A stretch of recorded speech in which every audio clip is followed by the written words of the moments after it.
It's time for high school football, presented by Sarshone Auto Group on Q92 and the Q92 Sports Network. The best Stark County football is heard right here all season long. Whether you're in a car, at home, or on the go, the action is live on Q92 and streaming on the Q92 Facebook page, X, and our YouTube channel.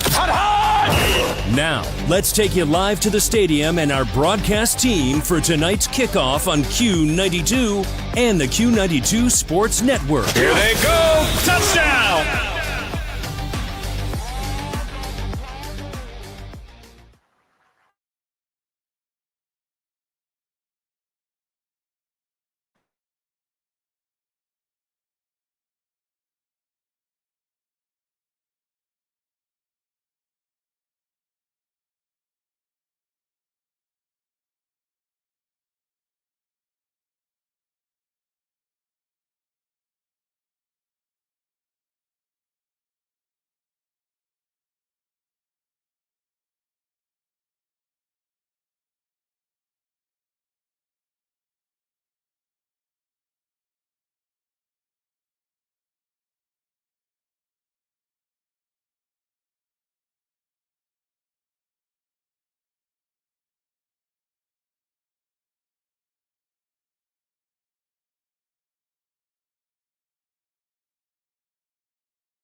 check 1 2. Mic check 1 2.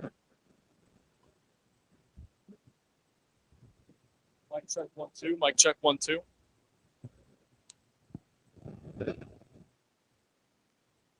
Test test test. Mic check 1 2.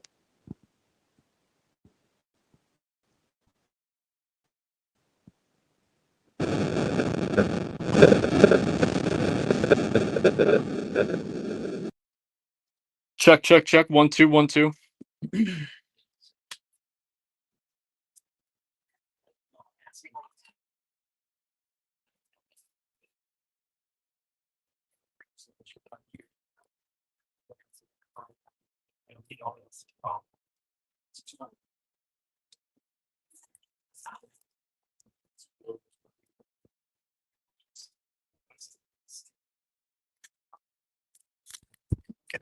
Let's try hardwiring in.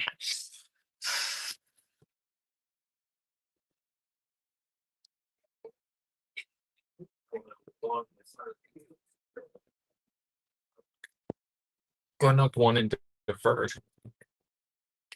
Okay. 1, Oak, 1, and deferred. Yeah, close enough. So you're not doing it off the phones? That won't work? Yeah, do you know what? Can we take this off? You can't really take that off. You want to have that with the port, and then you want to try to get that. Okay. Because that kind of keeps it in place. Because that's a broadband cable. Yeah, here. Oh my gosh, this is my. If not, I got a ton of them in my basement. That's not really gonna help us. Okay, wait. Yep. I'll let you.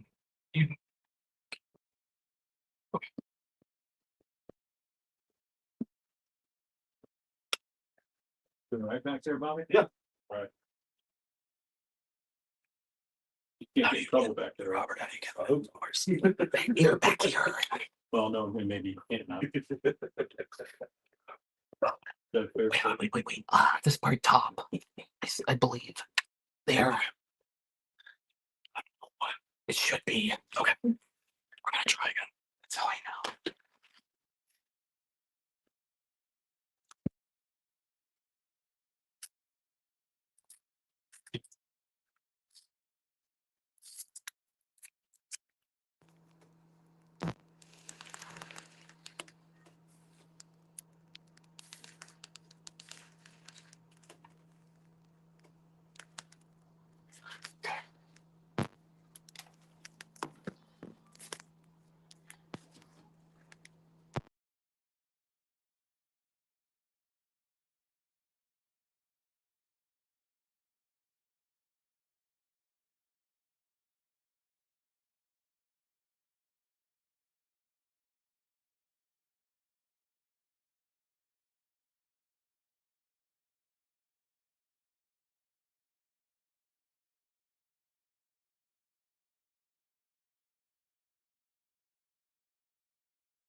Welcome back, everybody. Apologies for those technical difficulties as we were trying to hook this up towards the Wi-Fi, but it seems to be that hopefully we'll be back and we'll be continuing to provide you high school football coverage as Glenoak takes on Dover in week 1 of the 2026 campaign. Welcome back into the RG Drag pregame show, everybody. Matt Corrali, Robert Coleman. Robert, the Dover marching band is currently on the field as This is going to be a fun one tonight. These two teams met last year 18-7. Dover ended up beating Glenoak in a really defensive football game. Yeah, last year we saw a lot with Glenoak. We saw them using a lot, I believe, the pistol. And we saw that being used heavily. It was a struggle a little bit for Glenoak to get it going. Last year they had a massive struggle offensively speaking. This year it's a little bit different. They're going to be having Coach Matt Dennison as head coach, and they're going to be having Coach Brian Gamble as the OC. It's also going to be a pretty good year here for them. Last year, when I covered the Cam South game, we saw a lot of Matt Dennison using 3 receivers to the right and none to the left, and also a lot of 2 receivers to the right. Yeah, the spread offense is huge here at Dover. But Glenoak has an interesting story as well. That was Cam South with Matt Dennison. You're absolutely right. So Glenoak, they do have an interesting story. They're going to start a sophomore at quarterback, Jamel Hall. But last year's quarterback, he's going to be moving around all over the field. Yeah, definitely here too. They're trying to do this. They're trying to work out the kinks. He's getting the practice. It's a lot of what Matt Dennison said in the in our coach interview. All right, we should have a fun one. Glenoak and Dover. Happy season, everybody. We'll step aside, but come right back. This is the RG Drag pregame show on the Q92 Sports Network. Northeast Ohio knows football, and Sarshone Auto Group knows Northeast Ohio. As an official partner of the Cleveland Browns, Sarshone Auto Group serves our community with the best selection and the best service. From Ford, Chevy, Chrysler, Dodge, Jeep, Ram, and more. From the toughest trucks to the SUVs that fit your family. Sarshone Auto Group, an official partner of the Cleveland Browns, and the place where Northeast Ohio comes to drive. Visit Sarshone.com. Stop by Giannino's Pizza at 1690 South Union Avenue in Alliance, or order fast and easy at Gianninos.com. From hot, fresh pizzas to wings, JoJo's, and more, there's something for everyone. And don't forget about our daily specials, perfect for lunch and dinner without breaking the budget. Feeding a crowd? Giannino's offers catering that makes your next party or office lunch simple and delicious. And right now, grab the Family Feast Special for just $37.95. A large 16-inch one-topping pizza, 8-piece chicken, JoJo's, and a pint of coleslaw. Giannino's Pizza. It's gotta be Giannino's. Tired of rising gas prices and the cost of vehicle maintenance?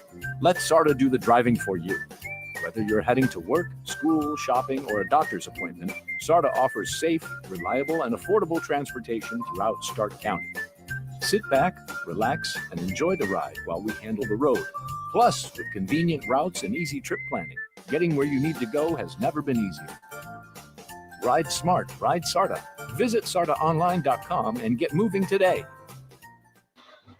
Welcome back, everybody. Inside the press box at Crater Stadium in Dover. Matt Corrali, Robert Coleman alongside you to kick off the 2026 season. Let's now get into our keys to the game as we are just 11 minutes away from kickoff.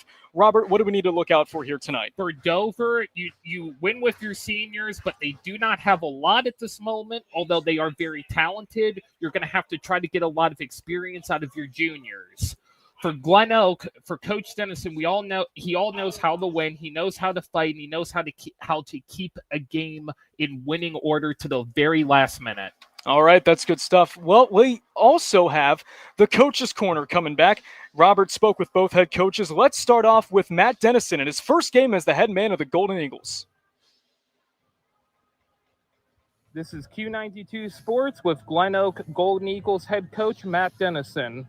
Coach, new school this year. What are you bringing to the program to put your own mark on it? Oh, we're just doing what we do. We bring in a program that we've been running for a long time, and the way we do things, we got a really good staff that's come in and is doing a great job in this off season, and our kids have really bought in. And our kids are really doing a fantastic job. Working hard all off season, working hard this spring, adapting and adjusting to all the new stuff, and they're really starting to thrive. You have a lot of seniors and a lot of young guys returning this year. What have you been working on? Well, we got a good mix of older guys, and we got a good mix of older guys and youth. We've been working on our consistency. Is probably the biggest thing that we have got to that we've been trying to build. Some consistency each and every day. Our guys, especially with the younger guys, doing the right things every time. And, they've done a good job of that. They're working hard and having a great offseason, having a great preseason. They're just excited to get started right now. What is the one thing we can look forward to this season with the Glenoak Golden Eagles? I think we're going to play fast. I think we're going to play physical. And I think we're going to do that on both sides of the football. And, we're going to be aggressive and get after it. Coach, thank you for your time. Good luck tonight, and hopefully we can talk to you again sometime soon. Right. All right, and now let's send things over to the home sideline. The second-year man leading the Crimson Tornadoes, it's Matt Reese. This is Q92 Sports with Dover's head coach, Matt Reese. Coach, second year behind the helm at Dover. What did you learn about your team, and what are you changing this season, if any? Obviously, you learn a lot no matter how many years you're into it. We learned a lot as it related to, the ability to grow week in and week out, the ability to come together as a team, the ability to make sure we're focused consistently. So those are a lot of things that we focused on in the off season. We're looking forward to, hopefully seeing some of that tonight.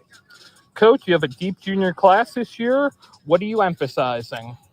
Right, yeah, we do. You're correct. We have a deep junior class. A lot of them got experience last year due to injuries and other reasons. So with that junior class, and don't sell out the seniors here. The seniors have also done a fantastic job of leading as well.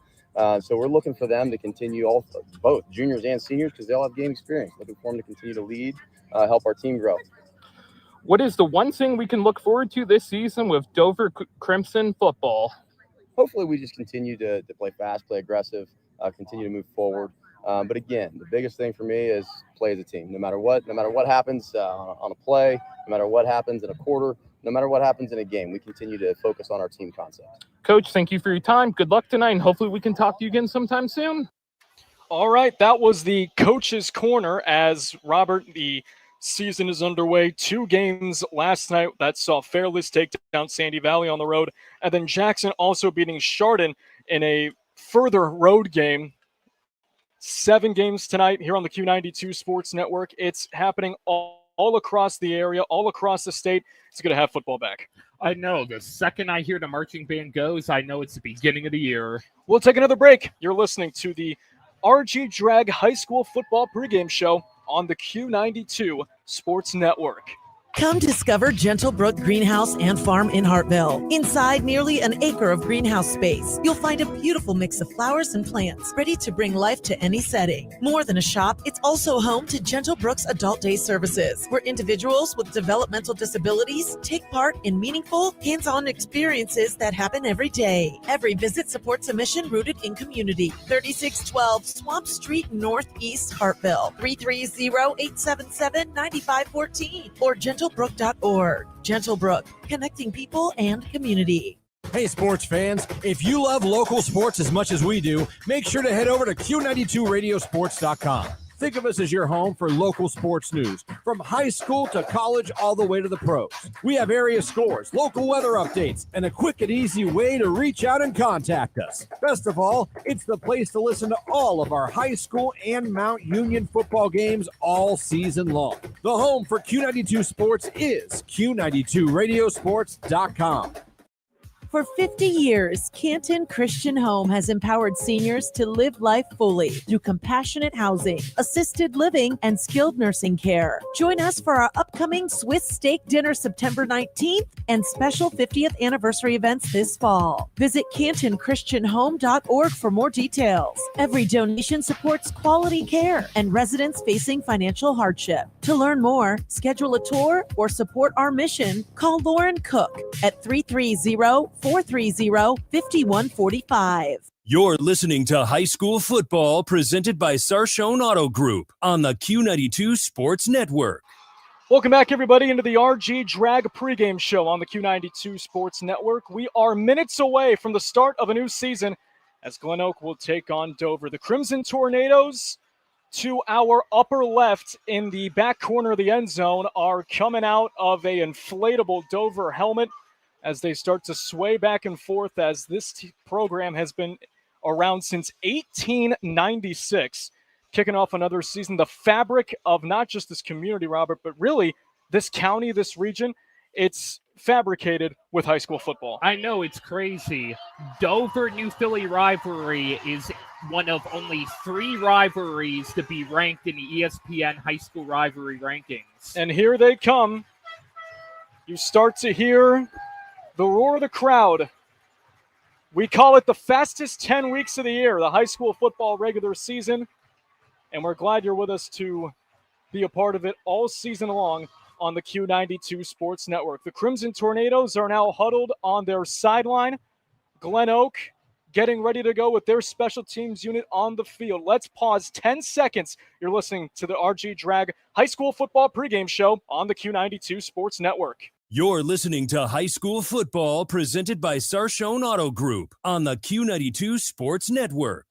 We're nearly set to go as we welcome you into high school football on the Q92 Sports Network, brought to you by the Sarshone Auto Group. It's Glenoak, it's Dover to kick off the 2026 campaign. Dover donning their typical home uniforms. It's a red jersey with white lettering and numbering, white pants, the red helmet with the classic D logo in white with a white stripe right down the middle. For Glenoak, it's their all-white road uniforms with green lettering and yellow trim with a white helmet with a green stripe right down the middle, and the Glenoak G that is green and embroidered in gold. Referees are currently speaking at the 50-yard line before we get to kickoff. Robert, any final thoughts before we set the ball flying into the air? I think you can tell how the season goes by the very first play of the game. Really? From scrimmage or even on the kickoff? I'd say from the kickoff. All right, we'll see. As Glenoak won the toss, they elect to defer, so the Crimson Tornado offense will start the season in front of their home crowd with the ball in their hands. Teeing it up for Glenoak, it's Joey Kelly. Back deep for the Tornadoes, it's Dante Clark to our left, along with Juma Herman, a freshman, to our right. Both of these teams looking for improvement in 2026. Glenoak going 2-8 a season ago. Could this be the start of a new era under head coach Matt Dennison, who won nearly 40 games in 5 seasons at Canton South in his last tenure? Before that was the head coach at New Philadelphia. Forever, it seems like, from 2003 to 2020, and he knows this area, this stadium, very well. He was also coach of Claymont, and his career record is 191 wins and 83 losses. Just 3 wins over the last 2 seasons for Glenoak, have yet to win a Federal League game. If they do so, we'll have to wait a little bit later, obviously, as this schedule will continue to heat up in terms of league play. And as we get towards about the middle of the week, late September, early October, Dover, as a matter of fact, joining the Ohio Cardinal Conference. Members of it way back in 1986. Now 40 years later, they're also now in the same league as New Philadelphia, with that rivalry having a little extra stakes. So at long last, Joey Kelly puts the ball on the tee and will take the step back. Everybody fired up here inside Crater Stadium. Kelly puts his arms up into the air. There's the whistle.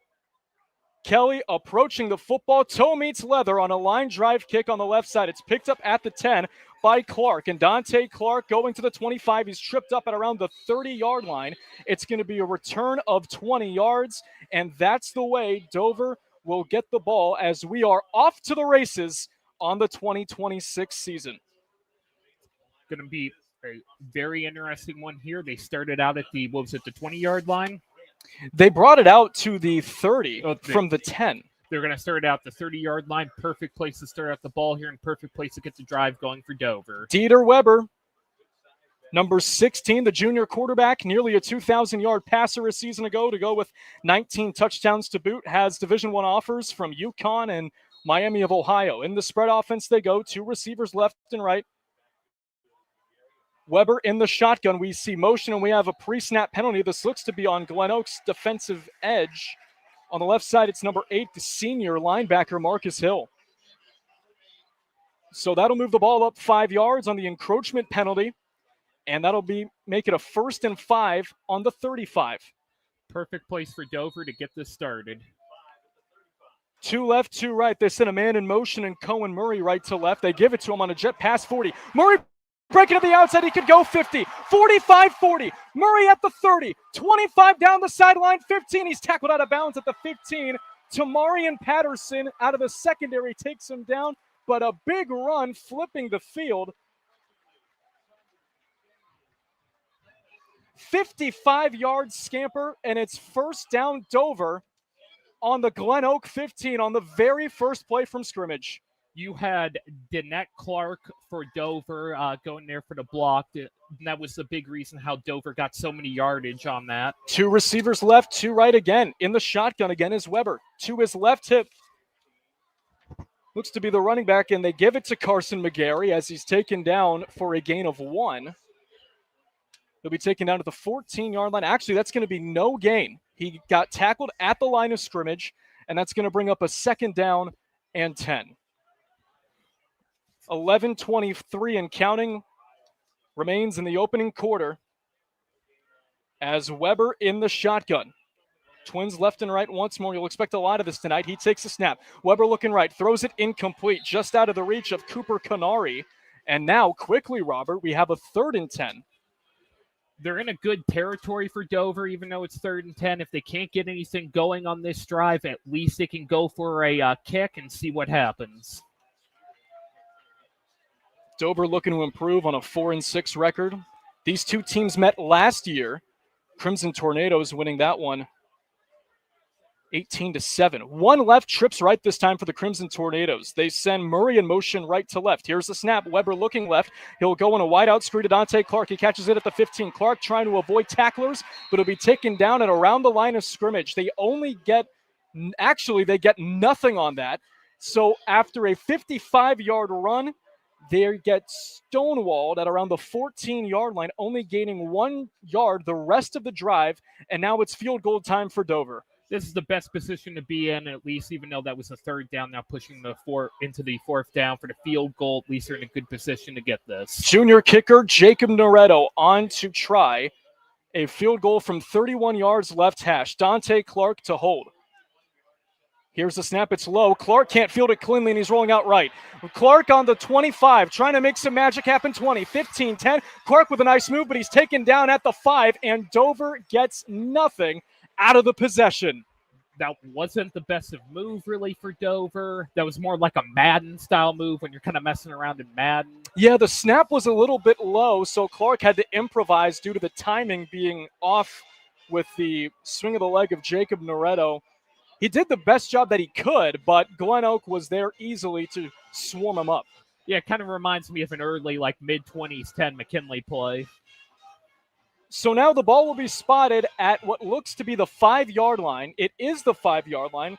So we will see not only the debut of head coach Matt Dennison for Glenoak, but for sophomore Jamel Hall at quarterback, listed on the roster as 6 feet tall, weighing 190 pounds, as he has a running back to his right hip in Leland Snell Jr.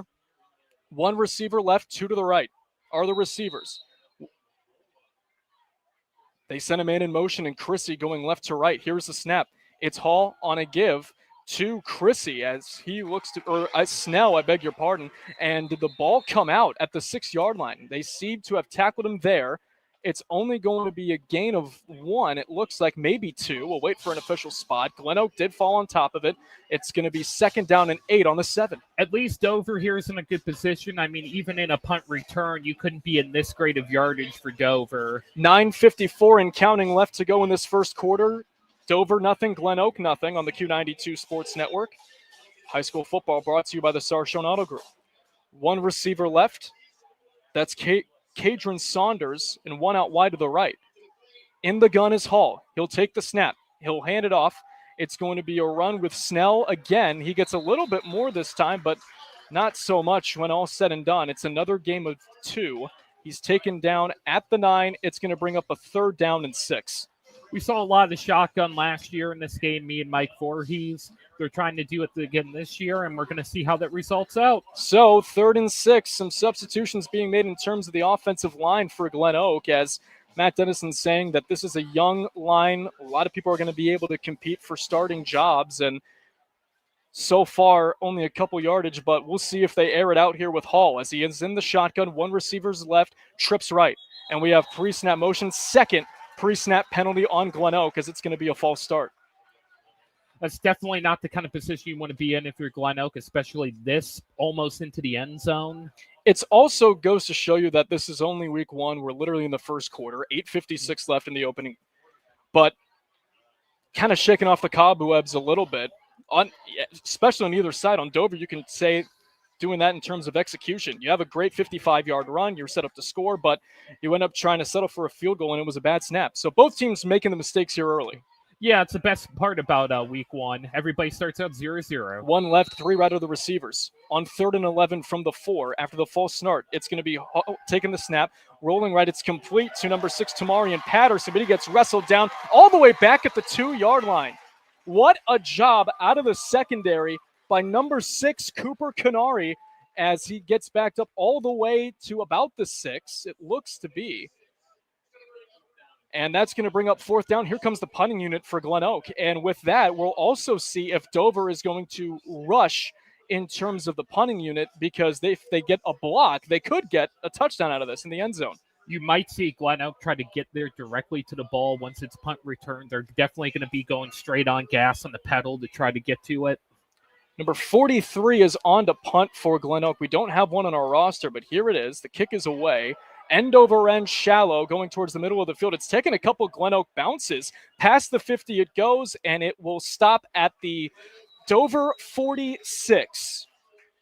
8 minutes left to go in the first quarter. We'll take a quick timeout. You're listening to High School Football on the Q92 Sports Network, brought to you by the Sarshone Auto Group. RG Drag, Stark County's premier career center, offers programs that prepares its students at the high school level for careers and continued education beyond high school. Upon completion, RG Drag students have an immediate opportunity to obtain a well-paying job in many exciting career fields. We offer everything from culinary, dental assisting, engineering, sports turf and landscape, welding, and so much more. Contact RG Drag to find a program and career that's the perfect fit for you. RG Drag, where careers begin. Dover wasting no time going back out there. 8 minutes remain in the first quarter. We're scoreless. Twins left and right of the receivers. The quarterback, Weber's in the shotgun, and he hands it off to McGarry. There's nothing really doing. It's going to be a no yardage situation. Coming out of the pile, making the tackle was Marcus Hill, and that'll bring up a 2nd and 10. We're seeing a lot of shotgun from both sides here, so it's going to be about a dual threat for shotguns, maybe for the whole night. On their own 46, 2 receivers left, 2 to the right. It's Weber in the gun. Running back now, Cohen Murray, as we have another penalty before the snap. It's going to be offsides on Glenoak, and knowing how Matt Dennison has been around for a long time, that's got to drive him crazy. Yeah, everybody's a little bit gunny here with the first game of the year. So now that flips the field for Dover, as they're now on the 49-yard line of Glenoak. 2 receivers left and right. It's Weber in the gun. Running back Cohen Murray to his right hip. Weber takes a snap, looks right, throws underneath. The catch is made by Clark. Turning upfield, Dante Clark, 45. Clark still going to about the 42, actually make it the 41-yard line. It goes for a pass play of 13 on the wideout screen, and it's a 1st down for Dover. They definitely are in the right place here for Dover, and they got the driveway. And it's good to see what they can do here. 2 receivers left and right again, as Weber, looking at his play call sheet on his left wrist. The running back to his right hip is Murray. Weber in the gun. Glenoak showing that 3-4 defense that they have. Takes the snap. Here's Weber looking left, going underneath on a check down to Clark on the left side, 40. Clark still trying to get there, but 2 Glenoak defenders are on him. One being number 45 in the form of Drew Delp, along with that looks to be number 28 in Ray Cutts, and that'll bring up now a 2nd down and 7 on a pass play that goes for 3. Not the greatest of yardage, but they're definitely pushing it up there, and they definitely have the room to grow here with 2nd down. 2nd and 8 from the 38. 2 receivers left and right. Weber in the gun. The running back to his right hip is Murray. Only 2 linebackers now in this play as Weber takes a snap, going sideline. Catch is made by Clark. Was he in bounds at the 30?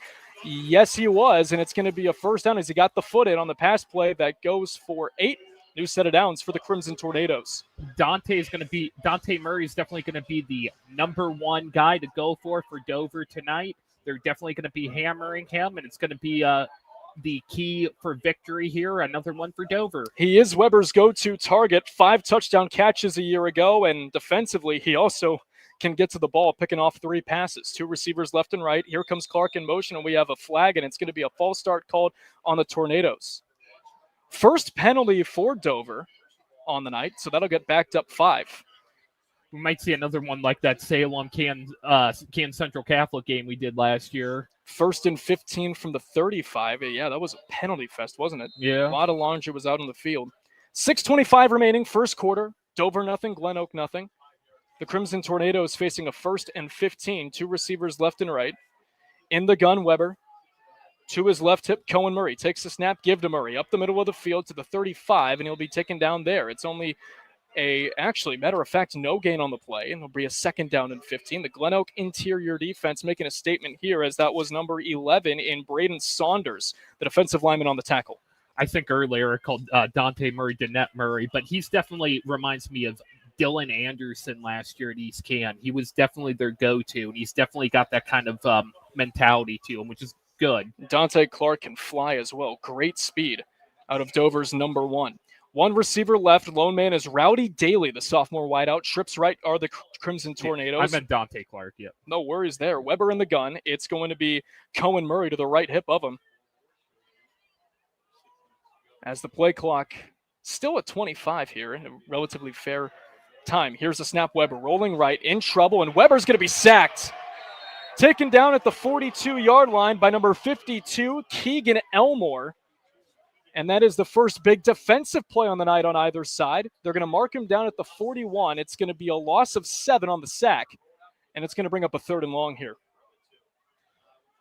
Definitely, they got to try to push it here. If you're Dover, you got to watch out here. You don't want this game to kind of stall out here at the beginning of the game. 3rd and 21 from the Glenoak 41. Twins left and right are the receivers. Weber in the gun. The running back, Carson McGarry. Here's the snap. Weber going right, checking it down again. This time it's going to be Cohen Murray at the 40, but nothing doing. Tackled down by number 33, Anthony Kaplanis Jr. They're going to actually mark him down at the 41, so when all's said and done, they get nothing, and that'll bring up 4th down, and here comes the punting unit for Dover. They're coming out like they look as though they're going to go for it, but we could see Weber punt here as well. They do have a man back deep that looks to be Kadron Saunders, number 14 for Glenoak, so we'll see what happens. In the gun, here's the snap. Weber will punt it away. It's a high knuckleball short punt. Saunders says to avoid it, and it takes a couple of Dover bounces. It's rolling to the 5. Fielded there by Rowdy Daly at the 5-yard line, so Glenoak will be backed up again for the 2nd straight drive. As Robert, we have seen a lot of mistakes. You kind of expect that in week 1 in high school football, but especially with the fact that now they're trying to feeling themselves out a little bit here with 4:13 remaining in the first quarter. Punting the ball away was probably the best move that Dover could do. You definitely didn't want to try to go for it. It's not like they're like a USFL team, as I would say. So just punt it away and just try to do it just the first quarter. Glenoak going 3 and out in their first drive. What do you think needs to happen in order for them to move this ball down the field and get out of their own territory? For Glenoak, the main point here is they're going to have to make use of the deep backfield. In the gun, it's Hall. 1 receiver left and right. Here's the snap. Hall is going to air it out. Right sideline, 1-on-1 ball. It is intercepted. Picked off at around the 42-yard line, as that looked to be number 5, Brody Hale, the defensive back. Good senior Brody Hale. He did. As I said, you went with your seniors. Although Dover only has 3 seniors on this team, you make use of them. You make use of your deep juniors as well. 4:08 remains in the first quarter, as that was a 1-on-1 ball, but Hale ended up going in front of the receiver and just kind of catching it like he was a wideout. So the ball was spotted on the Glenoak 38. Crimson Tornadoes looking to take advantage of the first turnover of the year, first interception of the season, as now they get set up on their opposing 38-yard line. 1 receiver left, trips right. In the gun, it's going to be Weber again, with the running back being McGarry to his right hip. McGarry now going out wide right. Here's a snap. Weber look out from behind. There's a pursuit on the blind side, and they're going to get him. Braden Saunders, his first sack of the season. coming nearly untouched. They get sacked all the way back at the Dover 48.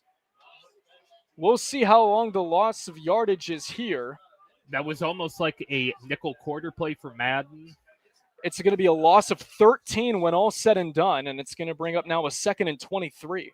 You definitely want to try to push them back, especially if you're Glenoak, especially if this early in the game. Trips left, one right are the receivers. The lone man out wide to the right near our side is Dante Clark. Crimson Tornadoes going left to right. Weber in the gun. It's McGarry in his right hip. Here's the snap. Wide out screen to Brody Hale. Going to the left side. Hale getting some yardage back, 35. He's tackled out of bounds at around the 33. That was number 28, Ray Cutts, along with Drew Delp on the tackle, but Dover getting some yardage back on the big play. As we'll wait for an official spot, it's going to be down at the 39-yard line. Getting some yardage back there. Or the 34, I beg your pardon. And all said and done, that play goes for 13, and it's a 3rd and 6 on the 34 of Glenoak. Here's Weber taking the snap, rolling right, throws it right, and it's complete for a first down. That's Cohen Murray tacking down at around the 23-yard line. It's good enough for a Dover first down to keep this drive alive, as it's going to be a pass play that goes for 13 again. Definitely 13 is a lucky number tonight, Kurt Warner. And typically that's unlucky, which is the funny thing. Huh? Nothing our score. 2:41 remaining here in quarter number 1 of week number 1 of the new high school football season here on the Q92 Sports Network. Trips left, one to the right of the receivers. Again, Clark is the lone man. It's Weber in the gun. McGarry is the back to his left hip. Weber making an audible at the line. Now comes back set. Here's the snap. Looking right, throwing right, and it's going to be complete at around the 11-yard line. Dante Clark, the target. It's going to be very close to that first down. As a matter of fact, I think he got it right on the sticks, and he does for a pass play of 10 and a first down. McKinley just scored against Warren Harding.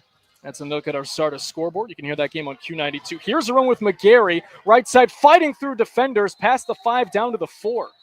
A hard-earned run of 7 yards, and it's going to be a 2nd down and 10. We do have a flag down on the far side near the Glenoak sideline. Could this be a hold on the Crimson Tornadoes, as McGarry had a little bit of a good hole to run through? There were still some blockers there, but still managed to get some positive yardage out of it.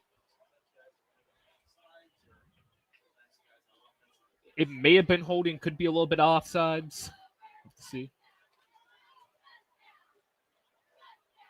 Still with. Well, they're talking with head coach Matt Reese of Dover, our referee tonight in this battle of the Mats. You see this a lot in the first game. Everybody's got to make sure they're on the same page, got to talk it out. And by the second game, you've got the car running. Matt Dennison on the other sideline for Glenoak, as both of these teams still trying to feel each other out. We're kind of getting some glimpses, especially with the Glenoak defensive front. It is really hard to run on this squad. Yeah, Coach Reese, I mean, he has the experience. He has 2 national championships with Mount Union. Great guy. See what happens here as we have a official out trying to make a call.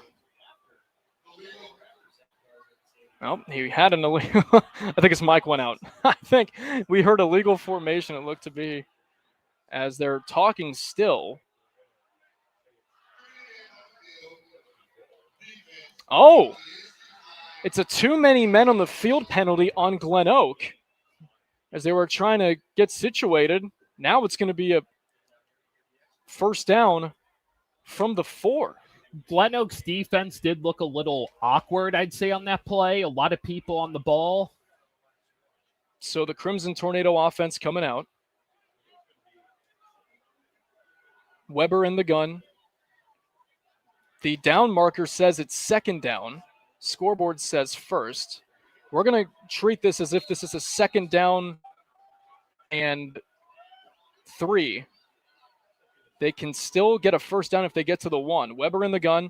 They hand it off, end around run with Cohen Murray. He gets tripped up at around the 3. He might have gotten a yard. We'll see.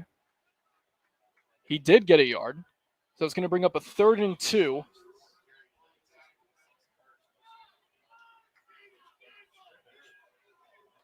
This Glenoak defense, Robert, again, holding strong, but can they do it here for at least 2 more downs? I really like a lot of their defense. It reminds me a lot of Green's defense we saw last season. Definitely a lot of push defense.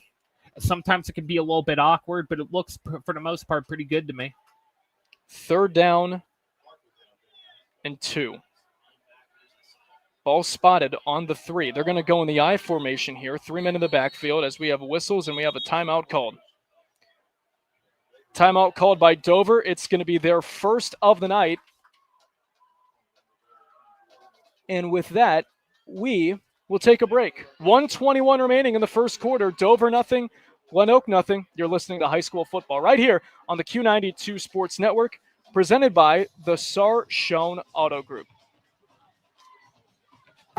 Northeast Ohio knows football, and Sarshone Auto Group knows Northeast Ohio. As an official partner of the Cleveland Browns, Sarshone Auto Group serves our community with the best selection and the best service. From Ford, Chevy, Chrysler, Dodge, Jeep, Ram, and more. From the toughest trucks to the SUVs that fit your family. Sarshone Auto Group, an official partner of the Cleveland Browns, and the place where Northeast Ohio comes to drive. Visit sarshone.com. You're listening to high school football presented by Sarshone Auto Group on the Q92 Sports Network.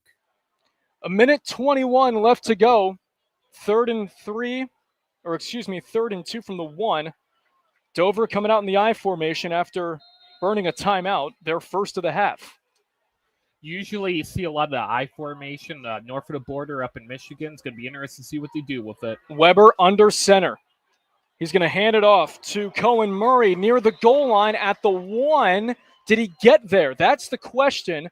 It could be down at the 2. We'll see what the spot is. He was not really close in terms of getting to the goal line. He was tackled around the 1 and 2 yard markers. So it's going to be 4th and 1 here coming up. Same formation, they're in the I. Can they punch it in here? Weber under center will take it himself. Fighting across the goal line. Is he in? No signal yet. Touchdown, Dover. A 1-yard touchdown run for Dieter Weber, calling his own number. And it's the Crimson Tornadoes who strike first in week 1 of the season. 6-0 Dover. That kind of reminds me of the John Madden quote, 1 inch equals 2 feet with that. 1-yard touchdown, and they got it. So this drive off the interception, courtesy of Brody Hale, turns into points as they will try the PAT, the junior kicker, Jacob Noretto, on to try the extra point. Dante Clark to hold it. They tried a 32-yard field goal, but the snap was low, and Clark had to dance around a little bit. If you didn't join us for that, as we have whistles, and it looks as though we have another penalty flag out, and it's going to be encroachment on Glenoak. We'll wait for an official ruling, but that's what one of the sideline judges said. Yep, it's encroachment.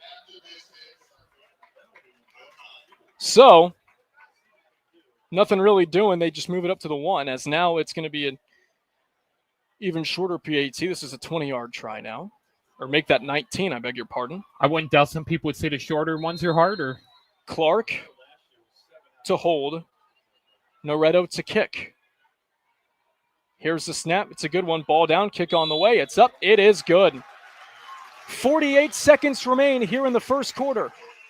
It's Dover 7 and Glenoak nothing. You're listening to high school football on the Q92 Sports Network, powered by the Sarshone Auto Group. RG Drag, Stark County's premier career center, offers programs that prepares its students at the high school level for careers and continued education beyond high school. Upon completion, RG Drag students have an immediate opportunity to obtain a well-paying job in many exciting career fields. We offer everything from culinary, dental assisting, engineering, sports turf and landscape, welding, and so much more. Contact RG Drag to find a program and career that's the perfect fit for you. RG Drag, where careers begin. You're listening to high school football presented by Sarshone Auto Group on the Q92 Sports Network. 48 seconds remain here in the opening quarter. It's Dover 7 and Glenoak nothing here on the Q92 Sports Network. Matt Corrali, Robert Coleman with you. Robert, your big initial thoughts after Dover finally getting into the end zone. They crawled for it and they got it. As I was saying about the John Madden quote, 1 inch equals 2 feet. They definitely showed it there, and they definitely fought for it, and they definitely earned it. Jacob Noretto placing the ball on the tee. Back deep for Glenoak looks to be number 4, David Hotch on the right, and along with number 17, Pete Tyler on the left. Noretto puts the arm up, approaches the football, and the kick is away. Another end-over-end, good, powerful kick as that one will go into the end zone for a touchback. So 2 drives for Glenoak's offense, Robert. One ends in a 3-and-out. The other ends on an interception. How can this sophomore quarterback in Jamel Hall bounce back and try and lead his offense? You know, he's trying to gain his experience here, and it's kind of tough being a sophomore quarterback, but he's got a lot of road ahead of him. And the biggest thing he's got to do is when he has a big backfield to him is make use of it. They have established the run a little bit here, but Dover's defensive front as well, not really letting Glenoak get far. Golden Eagles come out. 1 receiver to the left. Now they have to switch the ball from the hash marks. It was originally in the middle of the field. Now it's on the left. As we also have 2 receivers out wide right. It's Jamel Hall in the gun with a running back to his left hip in Leland Snell Jr. And Hall takes the snap. Hands it off to Snell as he is going absolutely nowhere. Jackson Kreiner, the senior, 6'4", 205 pounds, getting home for what looks to be a loss of 1. It is, and it's going to bring up a 2nd down and 11. Matter of fact, it's actually going to be a 2nd and 12. It looks as though, no, it's going to be a 2nd and 11, excuse me. So that's where the Golden Eagles have to recover now as the game clock is rolling to 14 seconds. In all likelihood, this might be the final play of the opening quarter. 1 receiver left, 2 right. Hall in the gun. Running back is Snell. Here's a snap. Hall dancing, stepping up. He'll try and do it himself. 20 on the right side, 25. He'll be taken down by a few tornadoes at around the 27-yard line, and that will bring an end to the first quarter. Dover scoring on their last offensive drive of the game, the quarter. They're on top 7-0. When we go to the second, you're listening to High School Football on the Q92 Sports Network, presented by the Sarshone Auto Group. Tired of rising gas prices and the cost of vehicle maintenance? Let SARTA do the driving for you. Whether you're heading to work, school, shopping, or a doctor's appointment, SARTA offers safe, reliable, and affordable transportation throughout Stark County. Sit back, relax, and enjoy the ride while we handle the road. Plus, with convenient routes and easy trip planning, getting where you need to go has never been easier. Ride smart, ride SARTA. Visit SARTAonline.com and get moving today.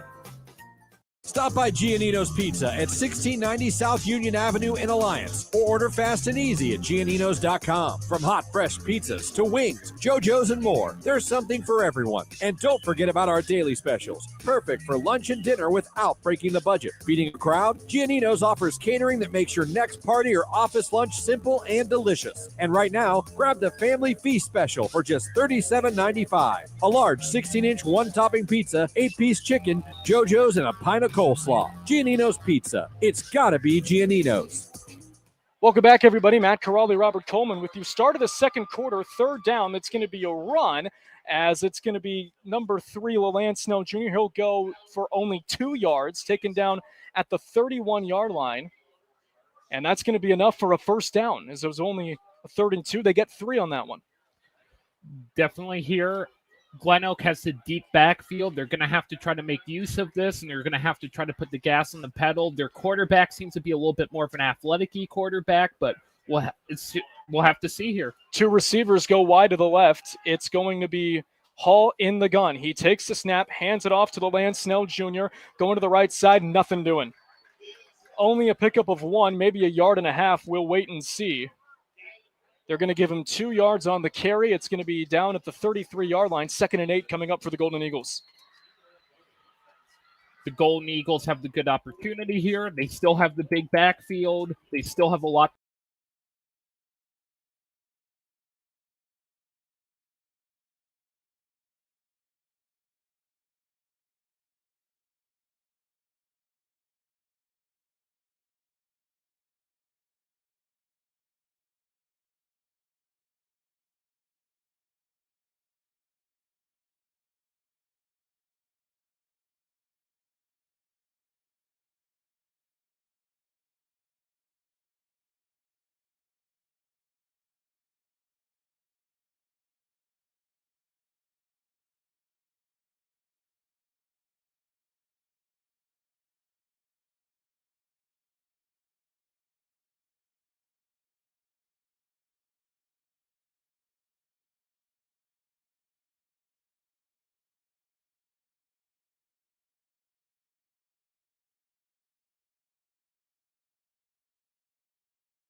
He went on to go win, as I said, 2 national championships with Mount Union. Do apologize again for those technical difficulties. You ever just open up your laptop and all of a sudden Google Chrome just shuts off? That's exactly what happened to us. But we are back. While we were away, an interception from Juma Herman of Dover. It's the second pick that the Crimson Tornado defense has created. So now it's a first down, still second quarter, 9:39 left in the first half. Here's Webb on the snap. It's going to be a screen to Cohen Murray with space 30. Lowering the shoulder, gets out of a tackle 25 to the 24, make it the 23-yard line. It goes for 13 on a screen, and it's a Dover first down. Perfect place here for Dover. They're in Glenoak's territory, and they're almost set up for another one here, and we're going to have to see. Great job made there, especially by the Dover O-line, just creating so much space available for him. Especially by number 21, junior. He's got the depth for the junior class. Well, it looks as though we have another early movement, and it's going to be against Glenoak. It's going to be encroachment again.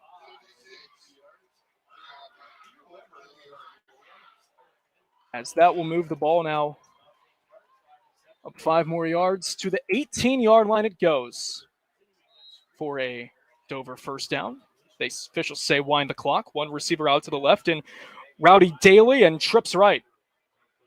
Weber in the gun takes the snap, throwing deep over the middle of the field towards the left. It's incomplete. We're going to have a flag for pass interference as Tamarian Patterson got a little too handsy with Daly on the left side of the end zone.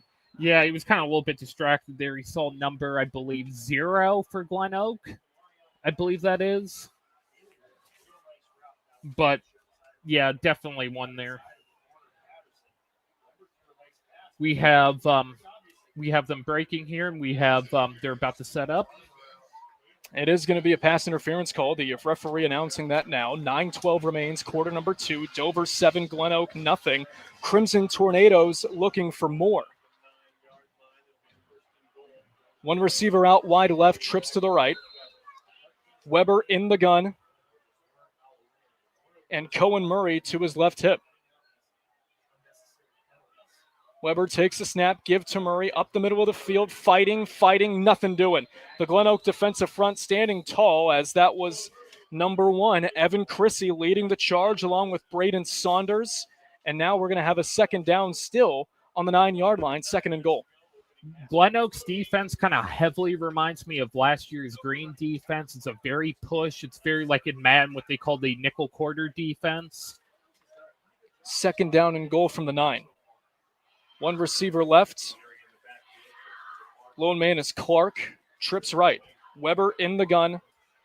It's McGarry to the right hip. Here's Weber throwing a screen to McGarry. He catches at 10. McGarry still going to the 5. McGarry fighting, refusing to go down as he gets taken down at the 1. It's a pass play that goes for 8, and now Dover having a third and goal situation here coming up on the 1-yard line. McGarry took a couple different twirls on that ball. He kept fighting for it, and he definitely pushed it as far as he could. That he did, as now we're going to have another third and goal where they are in the I formation, and we have pre-snap penalty. Did Glenoak jump? That would give Dover a new set of depth, as if they do. Yeah, a little bit from what I could tell. It is. Oh, it's still going to be. That's a killer. Yeah, it looked like it was Drew Delp. Well, it's still third and goal from the 1. Back in the eye go the Crimson Tornadoes. Just inside the 1, they toss it to Murray, and they stiff it out. The Glenoak defense coming home at around the 2. It's going to be a loss as a trio of Golden Eagles were in on the stop, and now it's decision time with a late flag coming in. Looked like the flag bounced off somebody's helmet. Now what do we have? As the officials talking it over.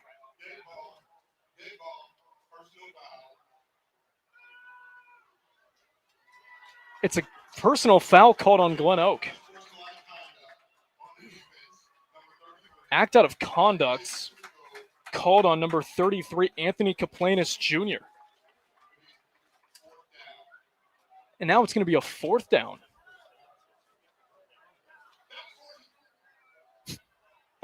One of the officials nearly left his mic on. Happens to the best of us. We all have our errors, and as I said, it's the first game of the year. Everybody's shaking them I was going off. to say, can I say a cliche? Do I have permission to say that? That it's week one for everybody? Yeah. Even the refs? Even us? Even everybody here? Well, they're saying the clock is rolling. Or they gave that initial signal. It is. As Dover trying to get something going, and Matt Reese is going to call a timeout. With that, we'll step aside. Big decision coming up here for the Crimson Tornadoes. 4th and goal on the 1. Dover knocking on the door with 7:42 left in the first half. You're listening to High School Football on the Q92 Sports Network, powered by the Sar-Schoen Auto Group. RG Drag, Stark County's premier career center, offers programs that prepares its students at the high school level for careers and continued education beyond high school. Upon completion, RG Drag students have an immediate opportunity to obtain a well-paying job in many exciting career fields. We offer everything from culinary, dental assisting, engineering, sports turf and landscape, welding, and so much more. Contact RG Drag to find a program and career that's the perfect fit for you. RG Drag, where careers begin. You're listening to High School Football presented by Sar-Schoen Auto Group on the Q92 Sports Network. 4th and goal on the 1. Dover comes out along with Glenoak lining up in the I formation. No, they're going to go in the gun. 2 receivers left, 1 right. They have 2 backs in the game. We'll see how the Crimson Tornadoes want to play this. Dover looking to add on to their lead here midway through the second quarter, 7:42 to be exact. It's a fake handoff and a run for Dieter Weber, his second 1-yard touchdown on the night. He's celebrating with the student section toward our left, on the left side of the stands. And Dover adds on to their lead. It is now 13-0 Crimson Tornadoes. That was definitely the best thing to do. They're heavily kind of like a fake out team, Dover, and that might be kind of their success for this season. On to try the extra point, it is Jacob Noretto to hold Dante Clark.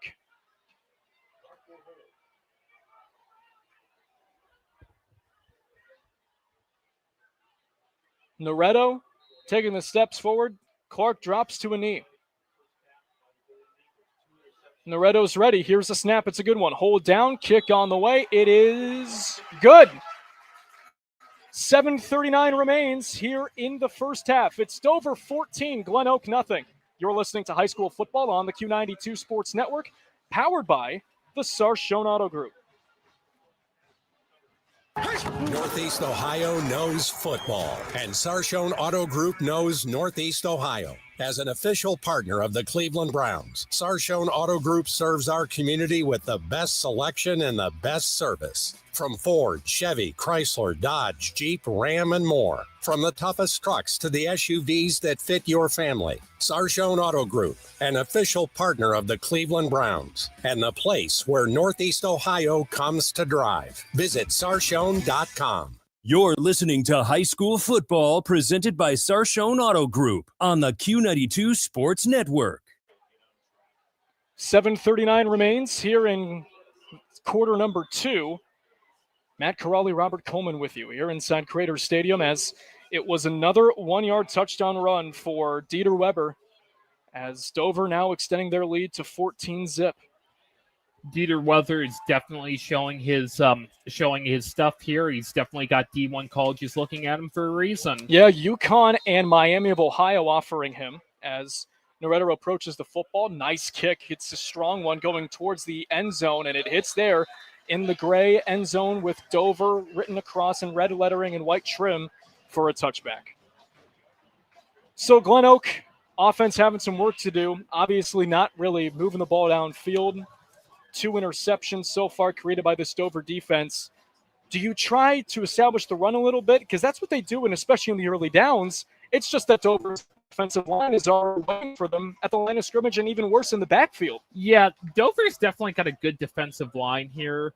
You have Brian Campbell on the OC. He's definitely somebody who creates a very interesting, a very entertaining offense, but it's going to be hard to see, especially with this green of a quarterback. Yeah, Gamble, the former head coach at Sandy Valley, having a connection to his dad. He was the longtime Akron and Walsh head coach Jim Dennison as they go on a screen to the left side. Pass is caught, and this is Kadron Saunders going down the sideline, cutting upfield 50, 45, 40. Saunders at the 30, 25, 20. One man to beat at the 10, 5, and near the goal line, he is in. Touchdown, Glenoak. An 80-yard wide receiver screen from Jamel Hall to Kadron Saunders goes for 6, and Glenoak, for the first time in 2026, is on the board. It's 14-6. I would almost describe the way he run that. He was kind of trotting all the way through there. Dover had one defender on him. He got to him at the very pretty much 1 to 2 yard line, but it wasn't in time and not enough yards. He fell onto it. Joey Kelly on to try the PAT. To hold is David Hawk. The snap is good. Hold down. Kick on the way. And the kick is good. 7:22 now left in this first half. Dover 14, Glenoak 7. You're listening to high school football on the Q92 Sports Network, powered by the Sarshon Auto Group. Hi, I'm Rodney Newswinter with Home Appliance Company in Massillon, Ohio. For 3 generations, our family has had the privilege of serving families throughout our community. And because of your support, we're honored to be voted among the top 3 in the 2026 Community Choice Awards. That recognition means the world to us, because it comes from our neighbors. If you're shopping for a new appliance, replacing one that's worn out, or simply looking for honest advice, we'd love to help. Stop by Home Appliance Company in Massillon, Ohio, and see why local families have trusted us for generations. Listen to Q92 all week to win tickets to see the Jonas Brothers at Rocket Arena in Cleveland. Only way you can win is by listening to Q92 all week long. Matt Corrali, Robert Coleman with you. 14-7. Dover in front of Glenoak. 7:22 remaining in the first half. And Robert, we were wondering if they could get something going. They do so in one play. Now momentum, there's a little bit of moxie now on that Glenoak sideline. To take a line from the Jonas Brothers, I'd say we're burning up on the field. That was good. Good on you. Glenoak definitely had the power there. They need to make use of the backfield like what they had with that touchdown. Joey Kelly approaches the football, line drive kick going towards the right, taking a few bounces, and it's fielded at the 9-yard line by Dante Clark. Clark cutting field at around the 15, trying to get away. He's taken down at the 20 by number 2, Ramel Duncan, and it's a return of 18 yards. So the Crimson Tornadoes, actually they're going to give them the 21-yard line at the 9 for a 19-yard return, and that's where they'll set up shop. So we've seen 2 long methodical drives come out from Dover, both ending in touchdowns, seemingly on the final down that they need to, scoring from a yard away. Do you like how they're approaching this, just methodically marching down the field and taking some time off the clock, doing this in the first half? Definitely here. I mean, it's definitely a game of inches here, and they're definitely showing it. 1st and 10, ball spotted on the 21-yard line. 2 receivers out wide left, 2 to the right. In the shotgun, Dieter Weber. On his left is Carson McGarry. They give it to McGarry on the left side, fighting through, trying to get to the 25-yard line. He will not. We'll wait for an official spot. He'll only get a handful on the run, as it looks as though that he's going to be spotted down at the 24. It's a run of 4, and it's going to bring up a 2nd and 6. Glenoak's defense is very swampy. They're all on one player. Sometimes that can be good. Sometimes that can come out awkward. It's all going to depend for them, especially as they get into the back half of this game. 2nd down and 6 from the 24. Twins left and right. Weber in the gun. The running back to his left hip again, Carson McGarry. Glenoak showing a 4-man rush with 2 linebackers in the box. Weber takes a snap looking left, throwing near the sideline at the 35. Diving catch made, falling forward and grabbing it, Cooper Kinnair. As that's going to go for a 1st down at the 35-yard line on a pass play that goes for 13. One of Dover's great junior classmen there. He picked it up, and that was textbook. Beg your pardon, that was a 12-yard pass completion. So they'll come out again and spread offense. Twins left and right again. Weber in the gun. The running back to his left hip is McGarry. Weber takes the snap, drops back on a 3-step drop, fires a wide out screen. It's Brody Hale on the left side. Hale trying to get past the 40. Does he? Yes. He gets past to the 41-yard line. It'll go for a pass play of what looks to be 6, bringing up a 2nd down and 4. They're swapping out number 5 there after that tackle. Definitely was a little bit, but they got this going, and Dover's got a deep backfield. 2 receivers left, 2 to the right. Empty backfield now for Weber. And now one of the running backs, Carson McGarry, now coming on from the sideline, having to check something checked. They send Cooper Kinnear in motion. Now sends him back to his original line of scrimmage as seems to be lining up pretty close over the line. Here's the snap, but no call. Weber firing to Kinnear. He makes the catch and trying just to get past the marker, but they don't for now. Pass play that goes for 2. It's 3rd and 2. Ball spotted on the 43-yard line. We've seen a lot from this Dover offense. It's just a lot of checkdowns. It's simple, but it's working. Yeah, very simple offense. They're definitely relying a little bit too much on their onto the left side here. They're definitely going to have to try to break with that.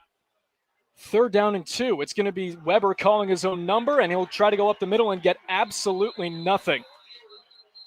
A swarm of Golden Eagles in on the stop, coming out of the pile and making that tackle look to be number 8 in the form of Marcus Hill, the senior linebacker. It's a no yardage gain, 4th and 2, offense staying on the field. Nobody's back deep for Glenoak as they hurry up. One receiver left trips left. The lone man out wide left is Rowdy Daly. The running back to the left hip of Weber, Cohen Murray. Here's the snap. Weber will punt it. Nobody's back deep as it'll go in between the hash marks, takes it over bouncer 2, still rolling, and it will go all the way to the 10, past the 10, and it'll be down at the 9-yard line. That was the best thing for Dover to do. You definitely don't want to risk it on there. Just punt the ball away and don't have an incident. Fans, as a reminder, you can listen to the Sam Berkwin Show live daily from 3 to 6 p.m. on AM 1310 WDPN and live on the WDPN Facebook and X pages, along with right here on the Q92 YouTube channel. Matt Corrali, Robert Coleman with you. 4:42 remaining. Dover on top 14-7 of Glenoak. And Robert, Glenoak's defense now finding some steam, like their offense getting some mojo back. And we'll see if Glenoak can tie this thing up before the break, as they're going to get the ball to start the second half. Glenoak definitely worked out a little bit of their awkward kinks there in the defense. I mean, it's a first-year coach, a lot of younger players, and they're making use of them. Ball was spotted at the 9. This is about the 3rd time tonight the Glenoak offense had to start a drive inside their own 10. And speaking of 10, it's number 10 in the shotgun. The sophomore Jamel Hall handing it off to Leland Snells Jr., but he'll only get a couple. Tackle made there by number 50, Alex Bonvecchio, his first stop on the night. As that run will go for 4. Ball spotted on the 13-yard line, 2nd and 6. Glenoak has the backfield here. They definitely have their running chops. They showed there with the guy who was galloping like a horse in there. If they can get that going again here, they might be able to get some success. On 2nd and 6, Hall in the gun. He'll take the snap. He'll do an RPO, and that goes for nothing. Leland Snell Jr. trying to get it out of his hands. It seemed as though that Hall was a little indecisive on that play on the RPO, but yes, because of it, that goes for only a yard. Now it brings up a 3rd and 5. Yeah, Snell Jr. trying to trip on that one. A little bit more of the awkwardness comes back to it. So 3rd and 5 here. Clock continuing to roll. 3:38 and counting left in this first half. Dover with 2 timeouts. Glenoak has all 3 remaining. On 3rd and 4, I beg your pardon, Dover actually has 1 timeout left, as we have a whistle here and another penalty flag. It's going to be a false start called on Glenoak. Again, younger team, but an experienced coach. This is kind of normal, especially in week 1 of the season, for a team that, hasn't really played much together against sophomore quarterback coming in, but expect those to kind of be weared out as the season rolls along. For my experience, too, seeing sophomore quarterbacks, they don't really work out their kinks until junior year. 2 receivers, now 3 go out wide to the left and none to the right as Hall is in the gun. On 3rd and 9, he'll take the snap. Wide out screen. It's going to be number 6, Tamarian Patterson, their go-to target, but Dover stands them up. Dover gets home at the 16-yard line as a good bunch of tornadoes were in on that stop, and now it's going to be a 4th down and 3 from their own 16-yard line.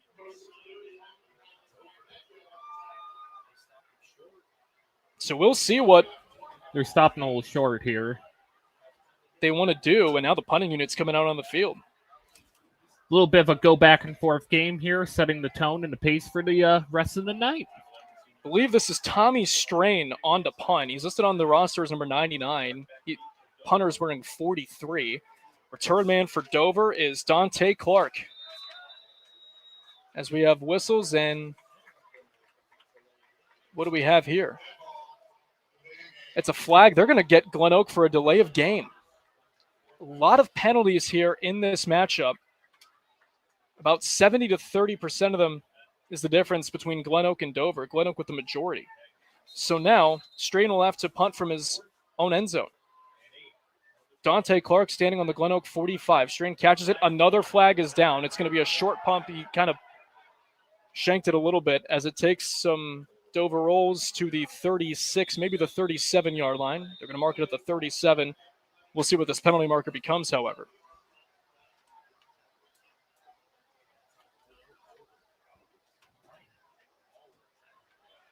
Definitely here might be pushing towards Glenoak if I were to bet on it. I believe you're right.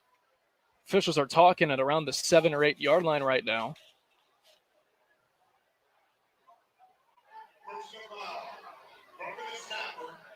They're going to get Dover for a roughing the snapper. You can't necessarily hurdle over the snapper, at least, well, you can. You just got to make it clean. But that was a no-go from the Dover defense. And now that gives Glenoak another chance with 2:20 left in the first half and all 3 timeouts. Dover just having 1 left in their back pocket. You definitely want to make a good use of these timeouts, too. You definitely don't want to waste them, and you don't want it to get caught up. We'll see how long they have the football. Again, 2:20 remains in this first half. Fake run. They get it out, and here we go. Down the sideline goes Cadron Saunders. This time he won't take it to the house 80-plus yards, but you know what? It's good enough for a first down anyway, as that goes for a run of 13 on the pass play, and it's a Glenoak first down. The wideout screen, we've seen a lot from both of these teams this evening, Robert. Definitely here, too, and Glenoak is showing they definitely got a good running game here, and they definitely can show, and hopefully they can for the rest of the game. 1 left, 2 to the right of the receivers. Here's a run, and bouncing off a defender is number 3, Leland Snell Jr. He's in a Dover territory at the 45 and taken down at around the 44, make it the 43-yard line. What a run as he laid into Alex Bonvecchio, the senior inside linebacker. He's a small guy at 5'7", 185 pounds, but he definitely knows how to stick in there. He kind of bounced off there, but he kept going. 1:45 and counting left here in this first half. Glenoak looking to even the score before the break. Dover on top, 14-7. 1 receiver left, 2 right. Hall in the gun. He'll take the snap. Fakes it to Snell. Launching it deep, and he had a man, but he overshot Tamarian Patterson. He had 6 points right in front of him, but it was an overthrow, and that's the 2nd and 10, and that is a learning moment for Jamel Hall, Robert. Definitely here, too. He's definitely showing this, but hey, as I said, most quarterbacks, usually they get into their groove by their junior year. Sophomore quarterbacks have a lot of things to work out. 2nd down and 10. 1 left, 2 to the right of the receivers. Here is Hall in the gun. Snell the back to his left hip. Here's a snap. Hall give to Snell up the middle. Nothing doing again. This time coming in unblocked, Kyle revealing himself to Snell as that one gets to only a yard gain. And that's going to bring up a quick 3rd and 9 for Jamel Hall and the Golden Eagle offense. They're definitely here. Glenoak is still talking it out before they break. They're definitely trying to work this out here, and they may try to just go for it. 1 receiver left, 2 to the right. Hall takes the snap, wide out screen, it's caught. Tamarian Patterson with space in between the hash marks past the 30. Well, late flag comes in from behind the quarterback in Hall. So did we get an illegal block in the back on Glenoak? There was a little bit of weird, like somebody tripped over a helmet. They're going to tab the Golden Eagles for a hold. Okay.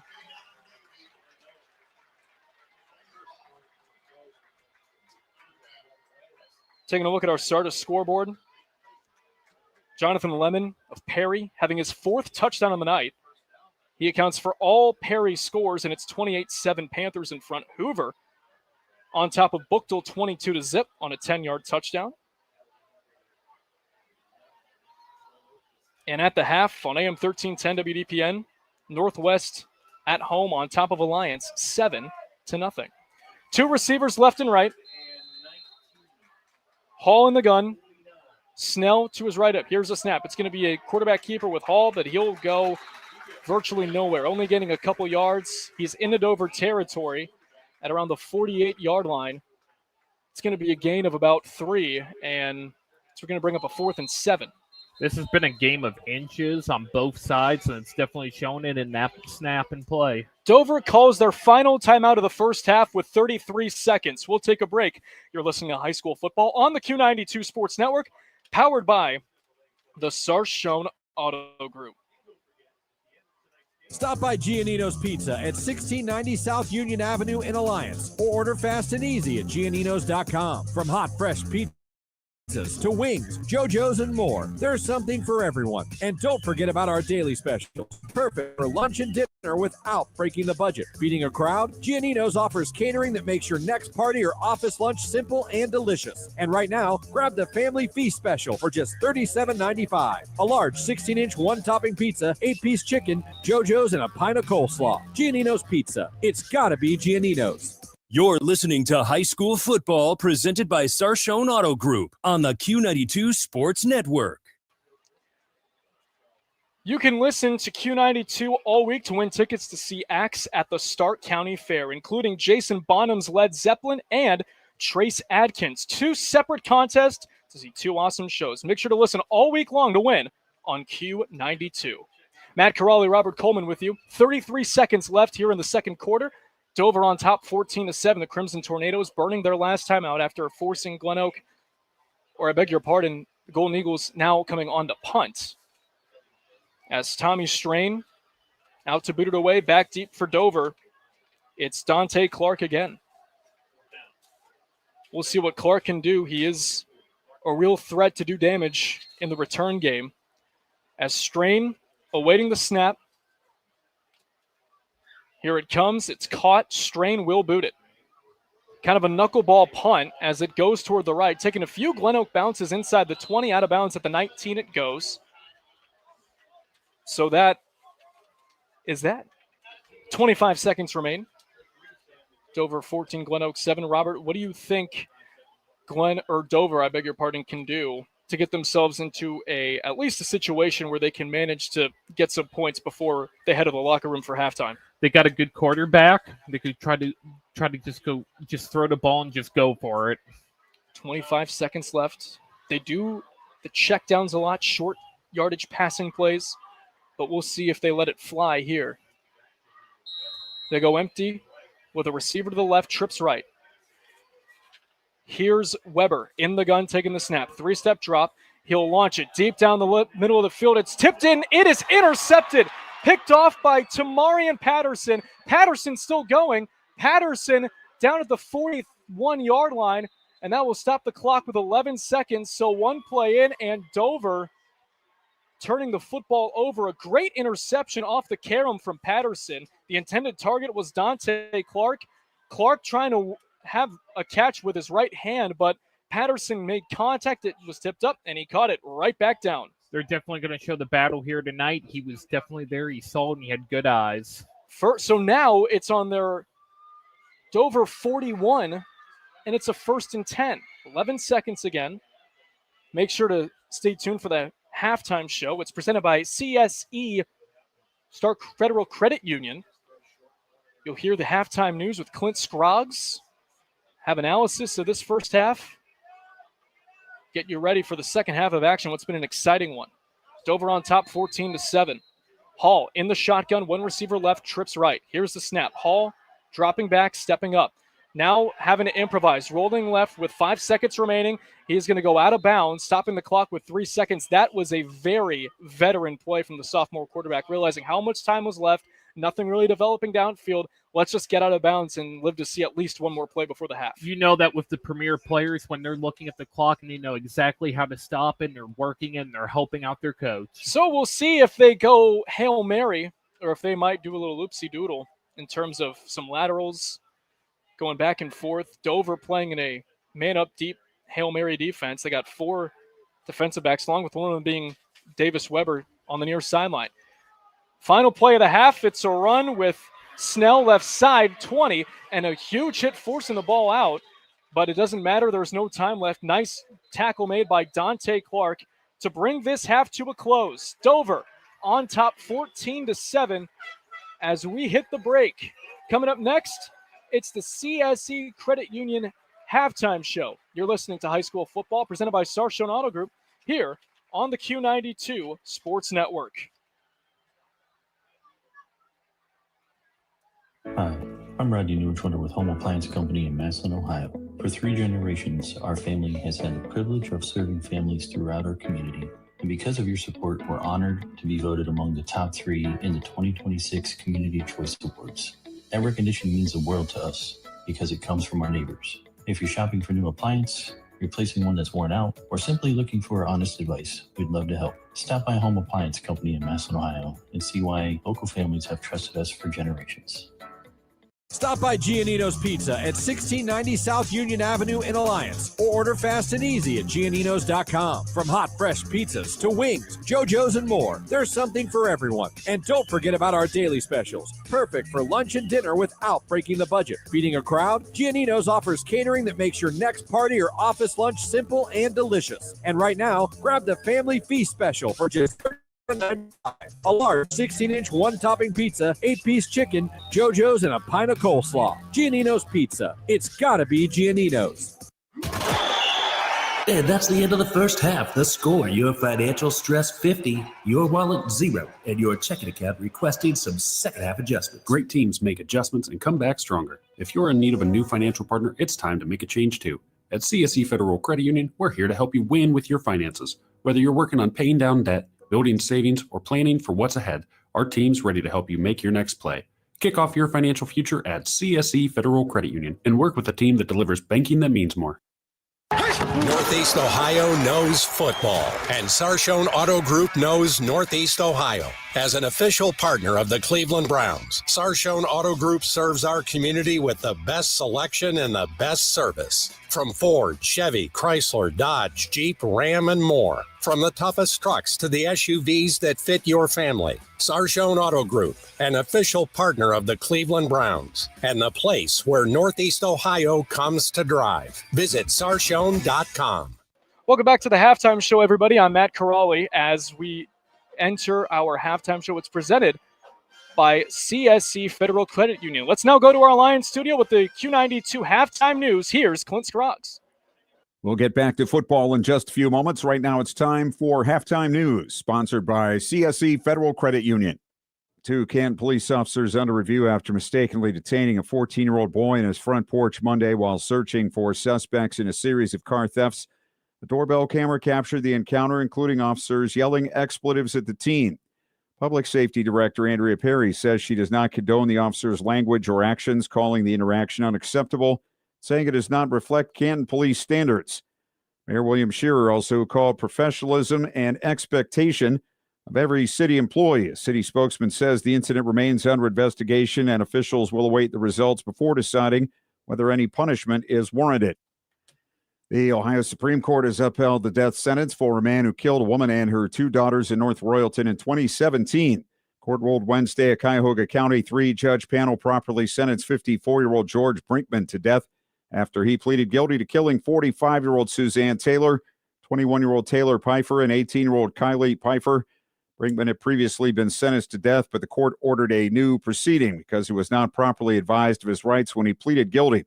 In 2022, Brinkman again pleaded guilty and received the death penalty. He's under a sentence imposed in Stark County for the 2017 shootings of Rogel and Roberta John in Lake Township. The North Canton Public Library will undergo renovations. The next several weeks will see much of the library's collection, offices, and operations move into the Hoover District space at 339 East Maple Street while the work is done. It's expected to open in late September. Current location on North Main Street will close August 23rd. $5.5 million in renovation work will be done on the facility, which opened in 1953. An expansion is planned that would add a children's programming room on the first floor. The library's savings, a private foundation, and donors are paying for the project. The victim has been identified in a house fire in East Liverpool early Tuesday. Firefighters were called to the 2000 block of Ohio Avenue around 2 o'clock and learned the occupant was still inside. A two-story home collapsed during the blaze, and an excavator was used to recover the victim. He was identified as 62-year-old James Spencer. State Fire Marshal is investigating. An autopsy is yet to be completed. A Trumbull County grand jury has indicted 3 people for alleged abuse of a functionally impaired woman. 28-year-old Dawn Slusher and 22-year-olds Rosanna Davis and Bryce Davis face charges including abduction, assault, and failure to provide for a functionally impaired person. Slusher also faces a theft charge.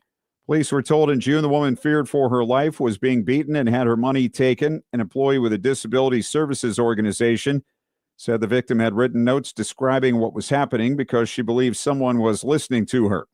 The woman was listed as missing when police received the report. The 3 suspects were arrested July 2nd. They're scheduled for arraignment in Trumbull County Common Pleas Court next month. More news after this. Never miss a single moment of the action. Search for Q92 Radio on YouTube right now and hit that subscribe button. When you turn on alerts, you'll know the exact second we go live. It's your destination to listen to all of our high school and Mount Union sports broadcasts. Plus, you can watch The Sam Berkman Show live weekdays from 3 to 6 p.m. and catch exclusive interviews with local athletes, coaches, and insiders. Subscribe to Q92 Radio on YouTube today. A man arrested after a Warren police officer-involved incident has been indicted. 18-year-old DeAndre Douglas charged with 2 counts of attempted murder and felonious assault, as well as a weapons count. The case was bound over from juvenile court. The incident took place May 15th after a pursuit through the city. Officers responded to the 1800 block of South Street Southeast for a report of someone waving a gun.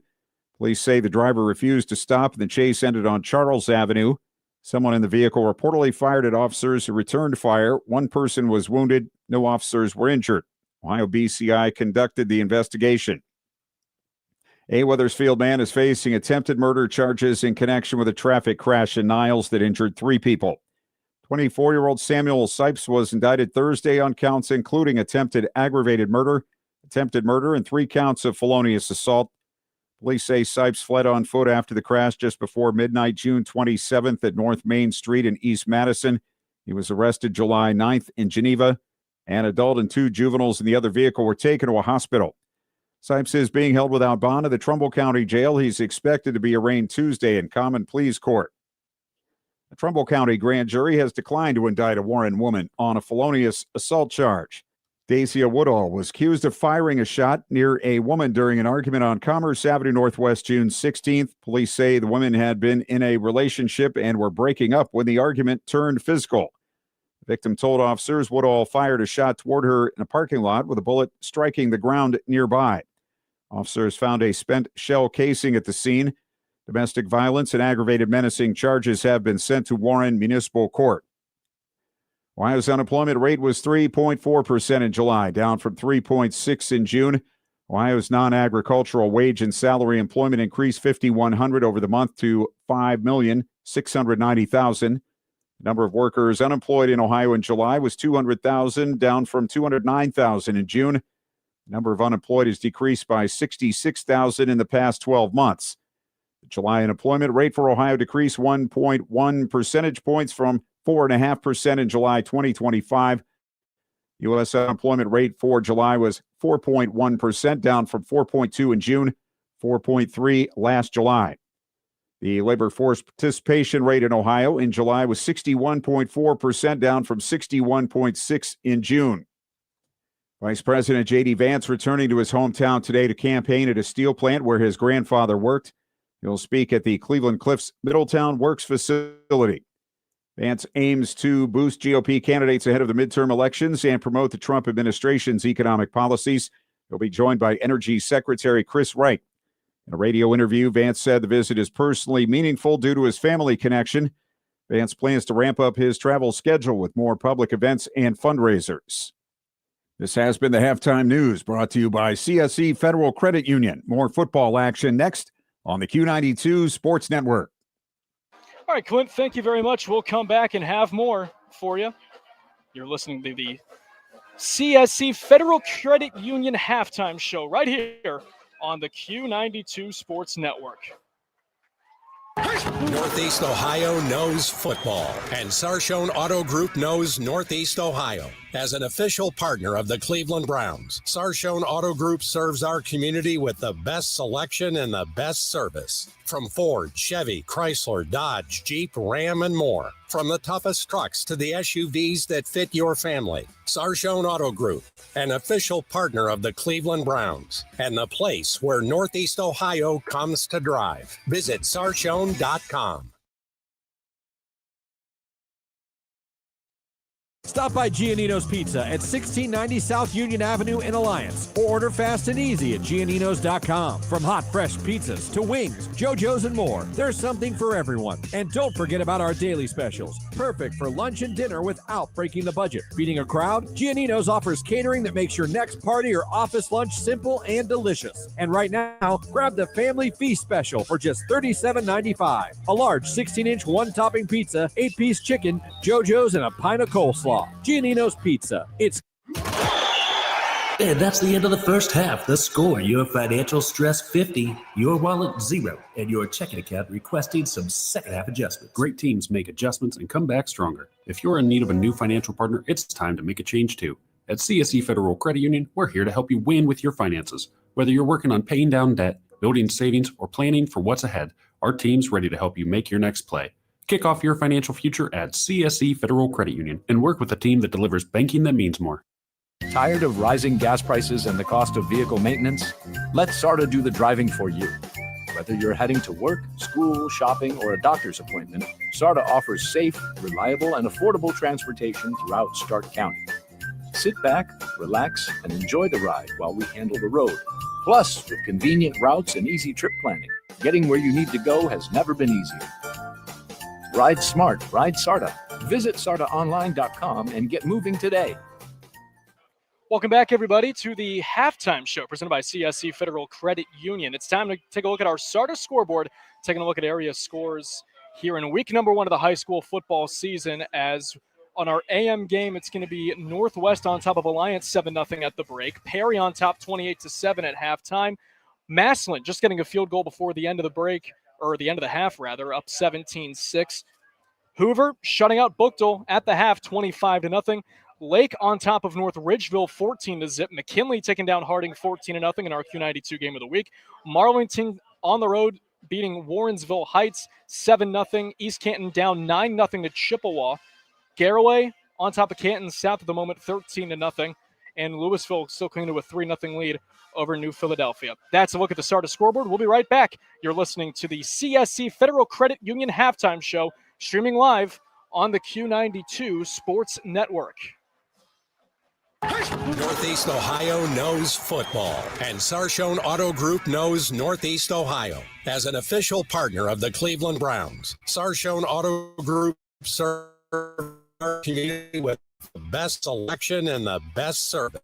From Ford, Chevy, Chrysler, Dodge, Jeep, Ram, and more. From the toughest trucks to the SUVs that fit your family. Sarshone Auto Group, an official partner of the Cleveland Browns, and the place where Northeast Ohio comes to drive. Visit sarshone.com. Stop by Giannino's Pizza at 1690 South Union Avenue in Alliance, or order fast and easy at Gianninos.com. From hot, fresh pizzas to wings, JoJo's, and more, there's something for everyone. And don't forget about our daily specials, perfect for lunch and dinner without breaking the budget. Feeding a crowd? Giannino's offers catering that makes your next party or office lunch simple and delicious. And right now, grab the Family Feast Special for just $37.95. A large 16-inch one-topping pizza, 8-piece chicken, JoJo's, and a pint of coleslaw. Giannino's Pizza. It's gotta be Giannino's.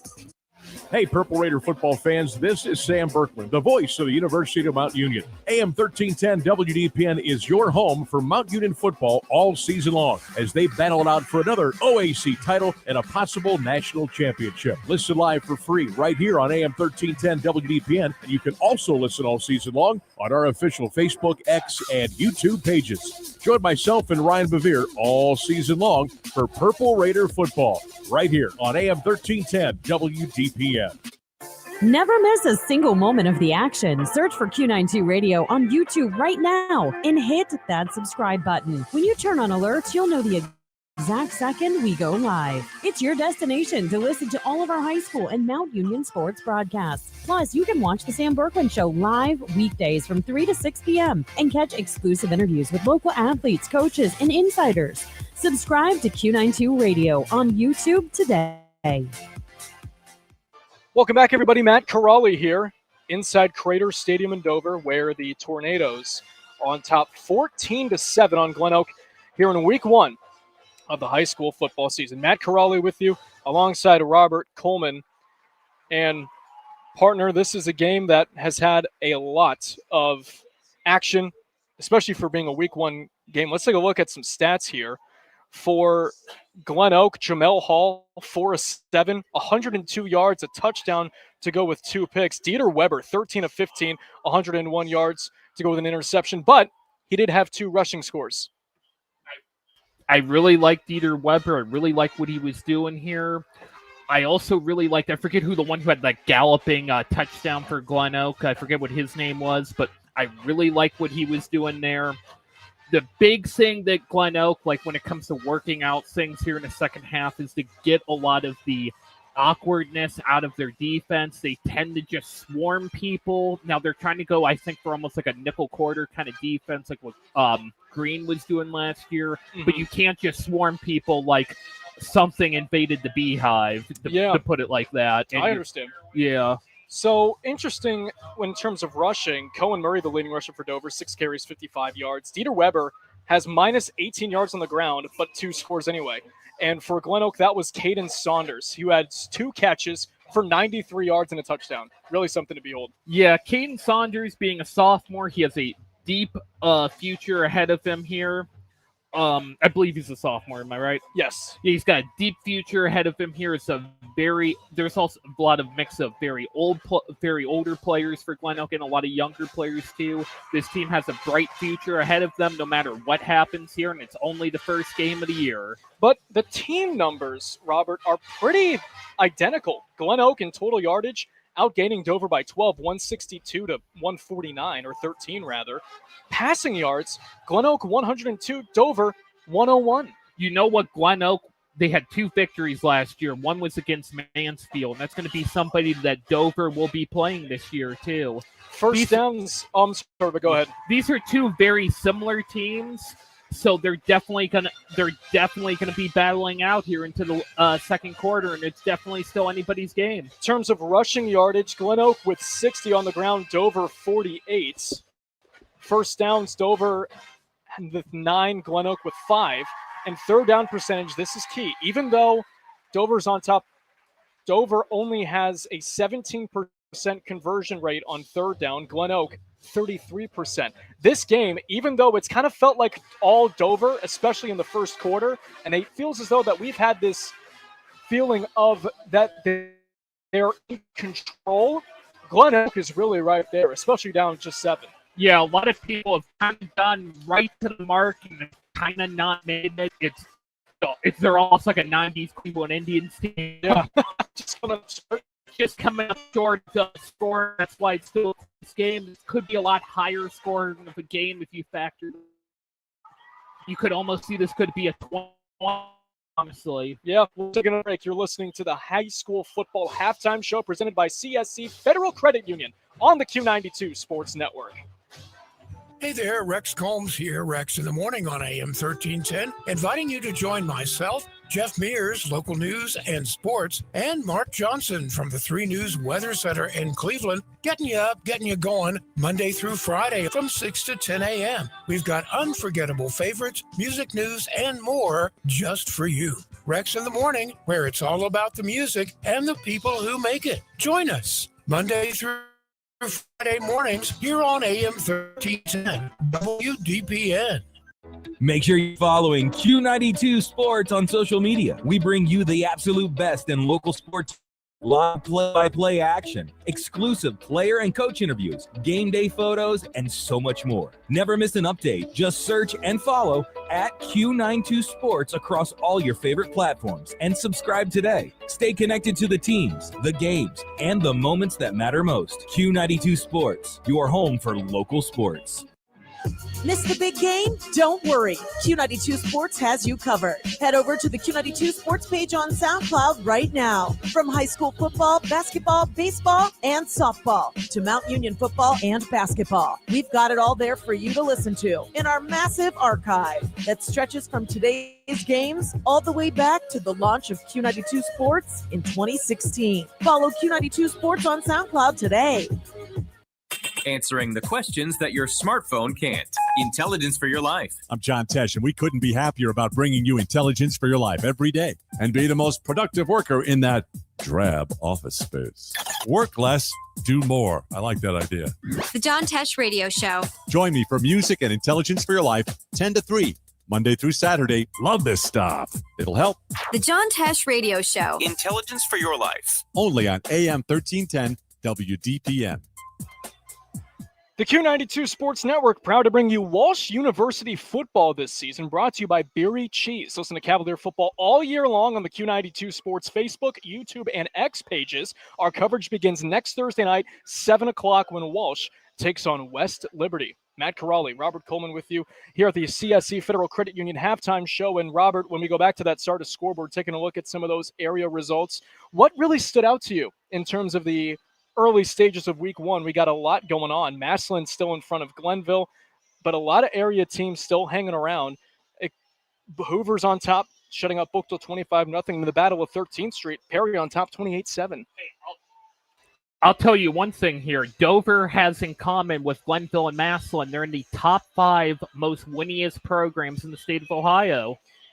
So, but getting back to that, I'd say that the Massillon over Glenville kind of stands out to me because Massillon lost to Glenville last year. Yeah, Tigers on top 17-6 at the break. They're definitely trying to get back at the Tar Blooders. It was a 33-27 overtime classic last year at Paul Brown Tiger Stadium. McKinley on top of Harding 14-0 in their game of the week, along with Lake beating North Ridgeville by that same score. All the big Federal League teams are all showing their stuff here, and they're showing this is going to be a great season going forward with these next 9 weeks. Who do you think, especially in terms of the Federal League, because we have Glenoak in front of us tonight, who do you think is going to come out on top in that league? Because there are a lot of contenders, but McKinley has had a real dominant run. Does that run end in 2026?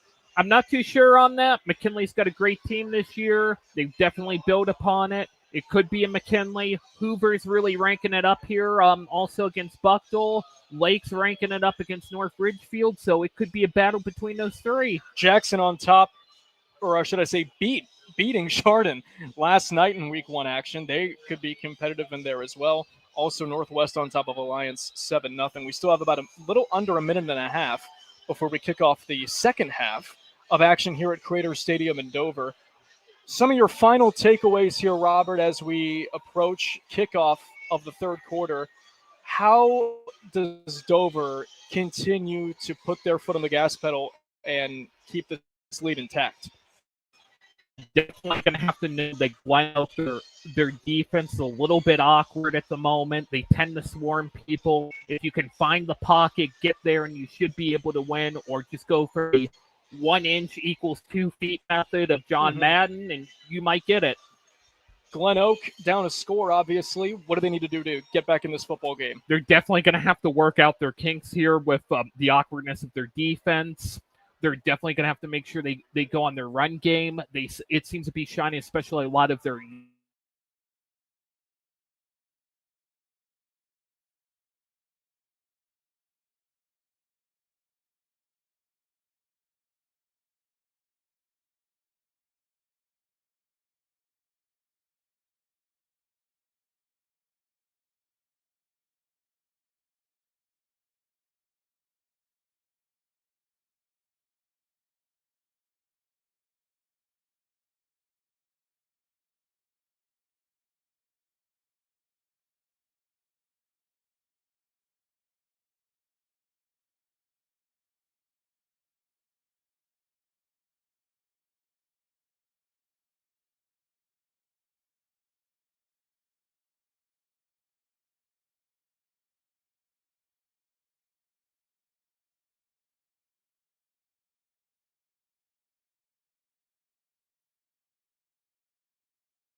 as we said, having some more technical issues.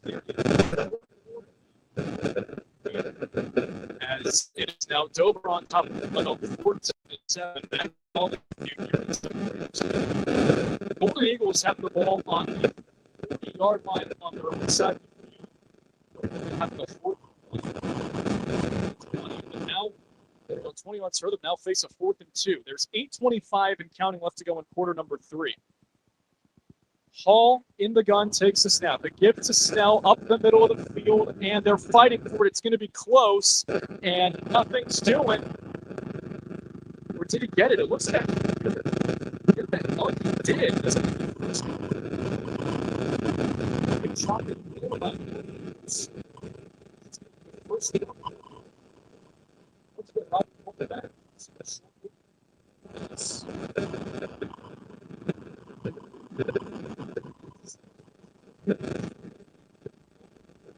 Third quarter, 8 minutes and counting left to go here.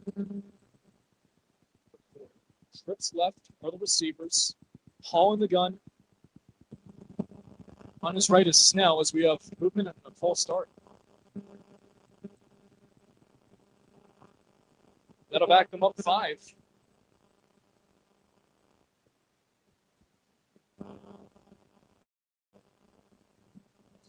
So 5 spotted at around the 37-yard line.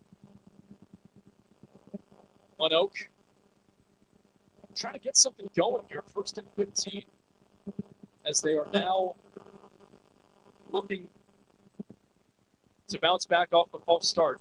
As there have been a ton of penalties for the Golden Eagles here this evening. Just something they'll clean up as the season goes on, and we have another false start for Glenoak. Again, Robert has mentioned this all night. Just now, but just one of those nights where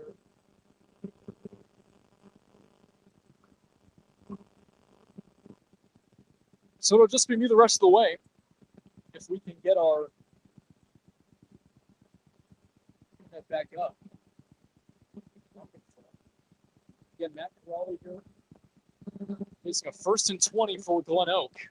Trips right are the receivers. They're sending a man in motion and Evan Chrissy. Here's the snap. Hall will throw it. He'll take a deep shot on a wobbler. One-on-one ball. It is caught. Oh, what a grab at the 22-yard line. That's Kadron Saunders, one of the very talented Golden Eagles receivers. It's a 1st down for Glenoak as the Golden Eagles flip the field. Another big play. Wow. Holy smokes. Goes for 57 yards. New set of downs for Glenoak. 2 receivers left, 1 right of the receivers. Here's Hall in the gun, taking the snap, give to Snell up the middle of the field, trying to bounce off the defenders, Seal getting nowhere. On the stop for Dover. Looks to be number 42. 44, Kyle. That's going to bring up a 3rd down now. So 2nd and 10 coming up. 6 left to go here, quarter number 3. 1 receiver left, 2 to the right. All in the shotgun, takes the snap, fakes the handoff, throws it to the outside. It's complete to number 14. It's going to be Saunders past the 20. To the 18-yard line, it'll go for 4. Bringing up a 2nd down and 6. Or a 3rd down and 6, I beg your pardon. Thanks for joining us here. High school football presented by the Sarshone Auto Group on the Q92 Sports Network. 3rd and 6 now coming up for Glenoak. We'll see if they want to do in terms of airing it out or running it. They've had a lot more success passing, especially here in the back half of this game. But now here we go. 1 left, 2 right of the receivers. Here's a handoff. No, it's a quarterback keeper on the read option. Hall set up a tackle. 10, 5, touchdown, Glenoak. His first career varsity touchdowns on the ground and through the air for Jamel Hall.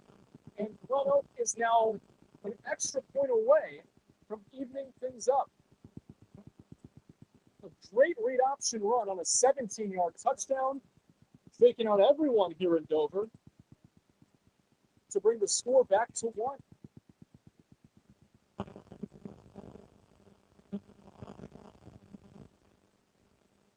So they'll try the extra point, courtesy of Joey Kelly.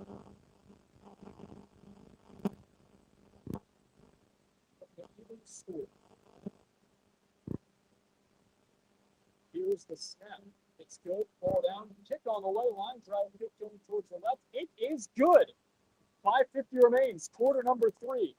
Dover 14, Glenoak 14. You're listening to High School Football on Q92 Sports Network, powered by the Star. Don't go anywhere.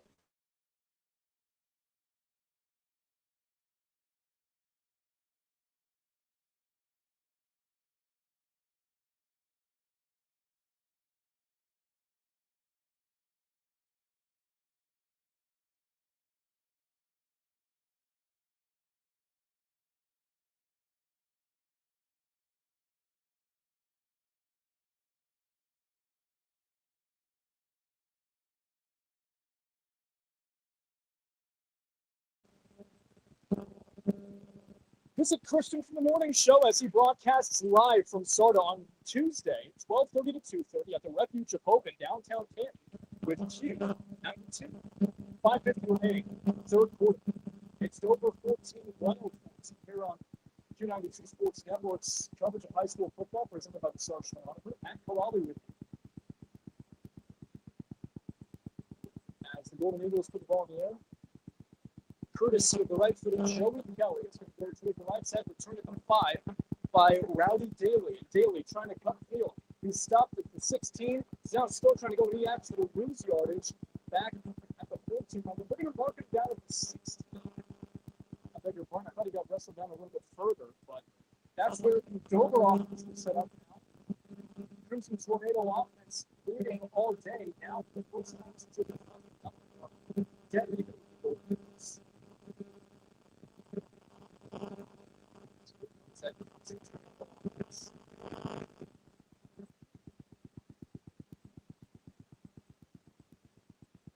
Two receivers go out wide to the left.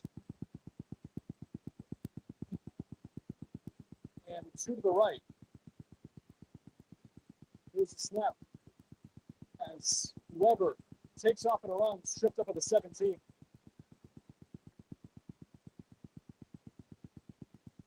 It's going to be a gain of about 1, but second down and 9.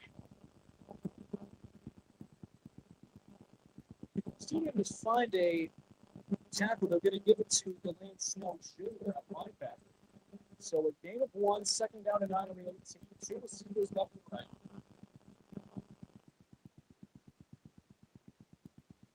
On second and 9, Weber in the gun takes the snap. 3-step drop, looking over the middle. He's going to launch it deep. Deep down the middle of the field, in trouble, and it's intercepted!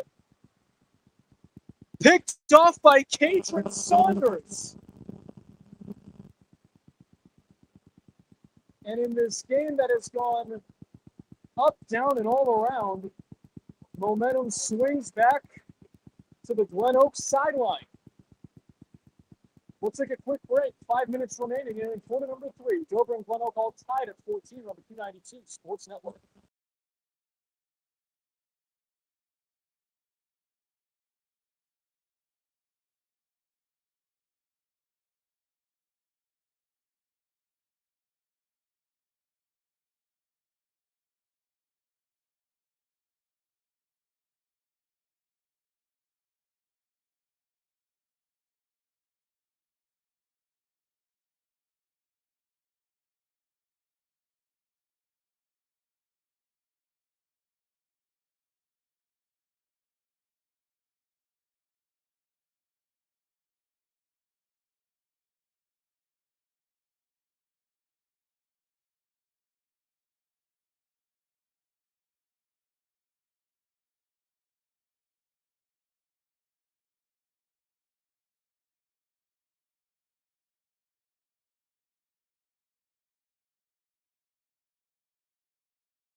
Welcome back, everybody.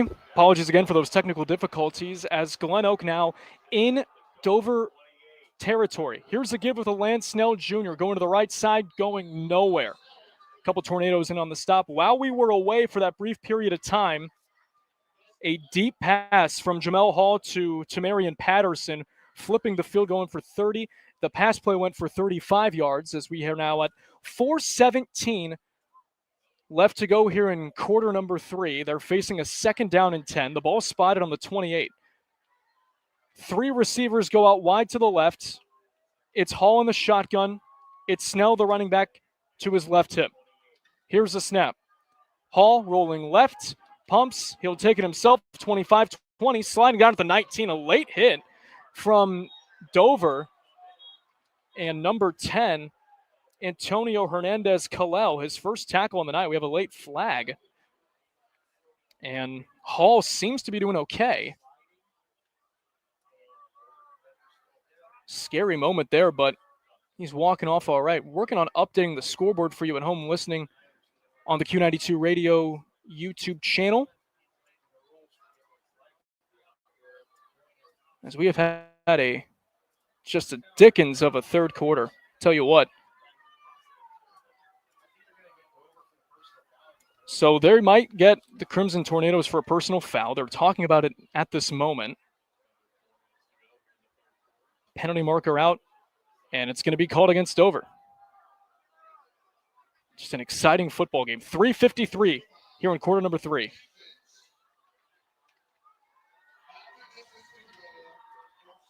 All right, so it's going to be a first down now.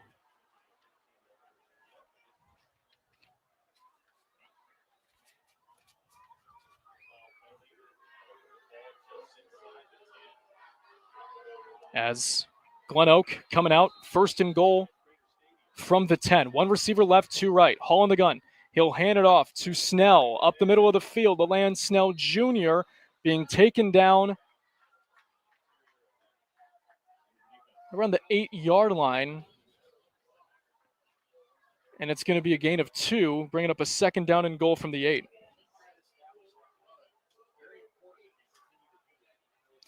Very good piece of running all night long.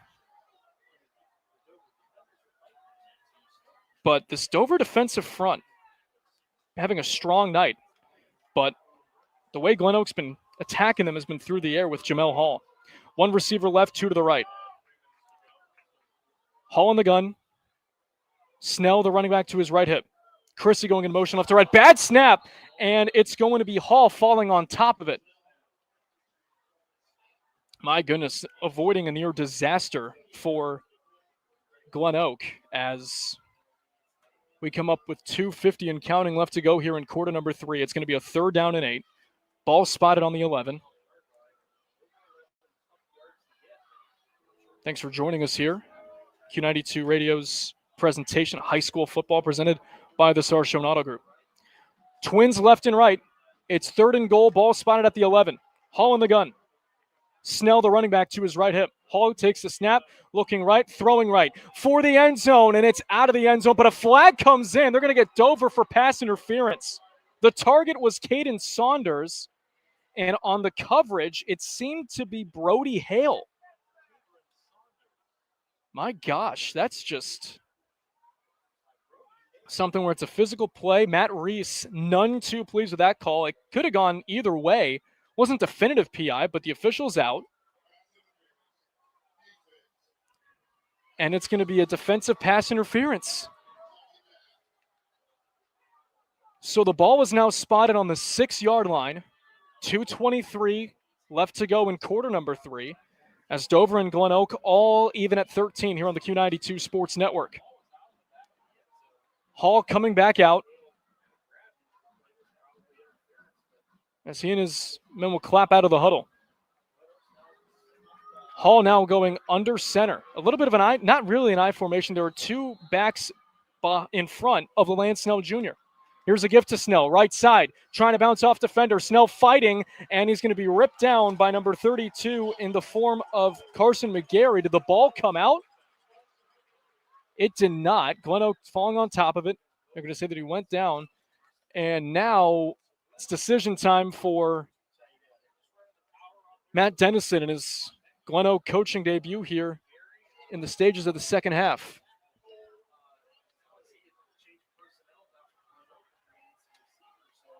A minute 49 and counting left to go here in the third. Dover fans on their feet, trying to make as much noise as they can. Ball spotted on the 3.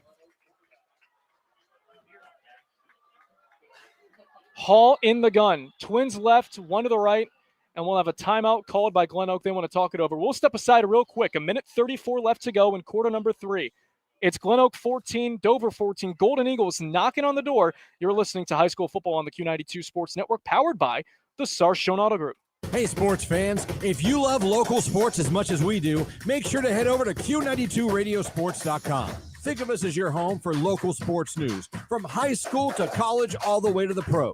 We have area scores, local weather updates, and a quick and easy way to reach out and contact us. Best of all, it's the place to listen to all of our high school and Mount Union football games all season long. The home for Q92 Sports is Q92Radiosports.com. You're listening to High School Football presented by Sarshone Auto Group on the Q92 Sports Network. Welcome back, everybody. Matt Corrali, Robert Coleman back in the mix here. Upstairs, the broadcast booth, moving through some technical difficulties. Robert having to go on the sideline for us a little bit, but he's back up in the booth. What did you see down on the field? I saw a couple of the good. I saw Dover do their score to tie it up. I saw that. I mean, it was great. Great to be down there on the sidelines. I mean, despite the technical difficulties and everything, and me pretty much having to climb through a rabbit hole, I'm back. The stairs are not easy to get to at Dover, but hey, it's a great leg workout. All right, 4th and goal on the 3. Twins left, 1 to the right of the receivers. It's going to be Hall in the gun. Here comes a man in motion, and Evan Creasy going right to left. Here's the snap. Hall rolling left immediately, trying to find a receiver. Dumps it off. It is going to be caught. A flag is down behind Hall. It is a touchdown. It's caught by Kadron Saunders, but hold everything. We do have a penalty. There may have been a little interference by Dover, but hard to tell. By the look of the facial expressions, it looks as though this is going to be on Glenoak. Okay, Glenoak, okay. We'll see. Our referee, I beg your pardon, is talking it over. We'll see. It's going to be holding. They're going to get a hold on Keegan Elmore, one of the linemen here. So it's still going to be 4th down. That will take the offense off the field. Golden Eagles trying for a field goal on the right hash to give them the first lead of the night. And, for that matter, the first lead of the season.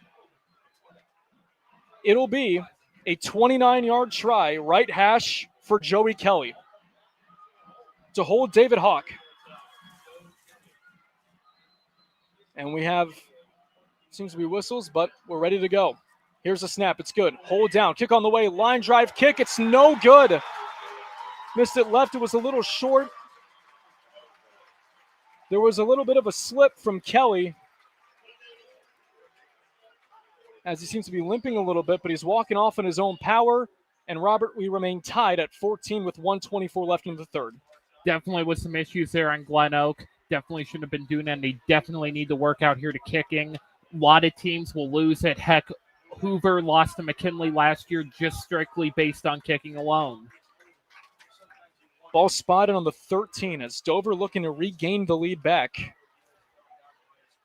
Dover playing Federal League teams in week one. It's become a little bit of a trend, but last 2 years when they open against a Federal League opponent, they've won. They've beaten these guys 18-7, and in 2024, taking down Green in a thriller 28-24. If Dover hangs on, it'll be their third straight 1-0 start to a season. But there's some work to do before that happens, as in the shotgun, it's Dieter Weber. Twins left and right. Weber now in the gun. Cohen Murray to his right up. Here's the snap. Weber on a deep drop. We'll throw it deep over the middle. It's caught in stride with room to run. It's Cohen Murray, 35. Murray now bouncing to the left side, 25. And Cohen Murray wrestled down on the sideline at the 21-yard line. A tackle made by number 0. There's none on the roster for Glenoak, but a big-time play there for the Crimson Tornadoes. Their second explosive play of the night, flips the field and gives them a first down. Cohen Murray had about 2 defenders from Glenoak coming at him. Honestly, if I was him, I kind of would have tried to squeeze through. but he kind of went to the side, and that was the best he could do. They go fast after a high explosive play of 60 yards as we have a flag, and they're going to get encroachment on Glenoak.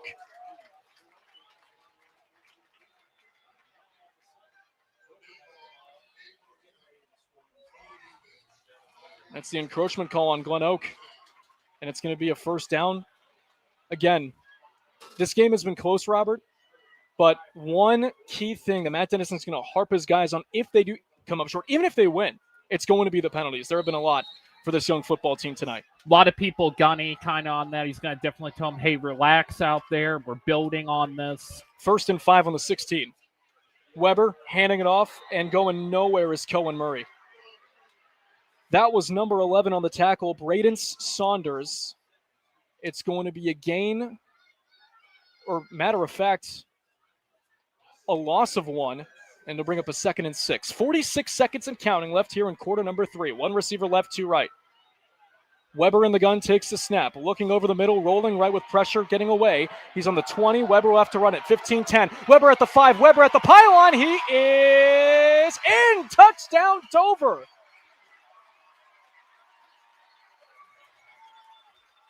It's the 3rd rushing touchdown on the night for Dieter Weber, and the Crimson Tornadoes are back in front here late in the 3rd quarter.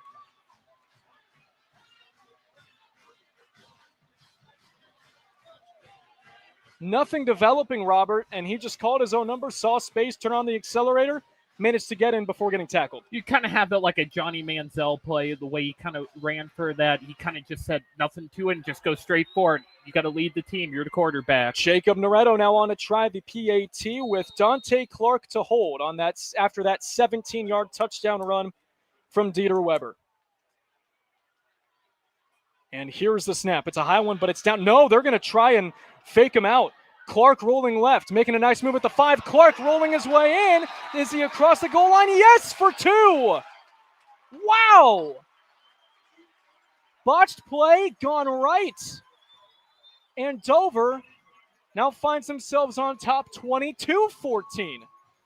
As I said, that kind of reminds me of an earlier, like mid-2010s McKinley, that kind of a play. 33 seconds remain. Dover 22, Glenoak 14. You're listening to High School Football on the Q92 Sports Network, powered by the Sarshone Auto Group.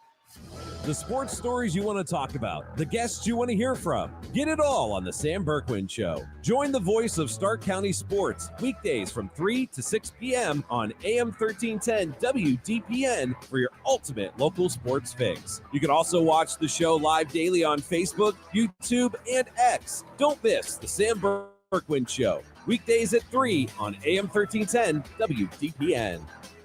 You're listening to High School Football presented by Sarshone Auto Group on the Q92 Sports Network.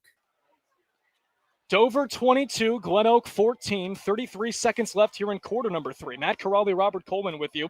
The Tornadoes are going to kick it away. Jacob Noretto putting the ball on the tee. Back deep for Glenoak. It's David Hawk on our right.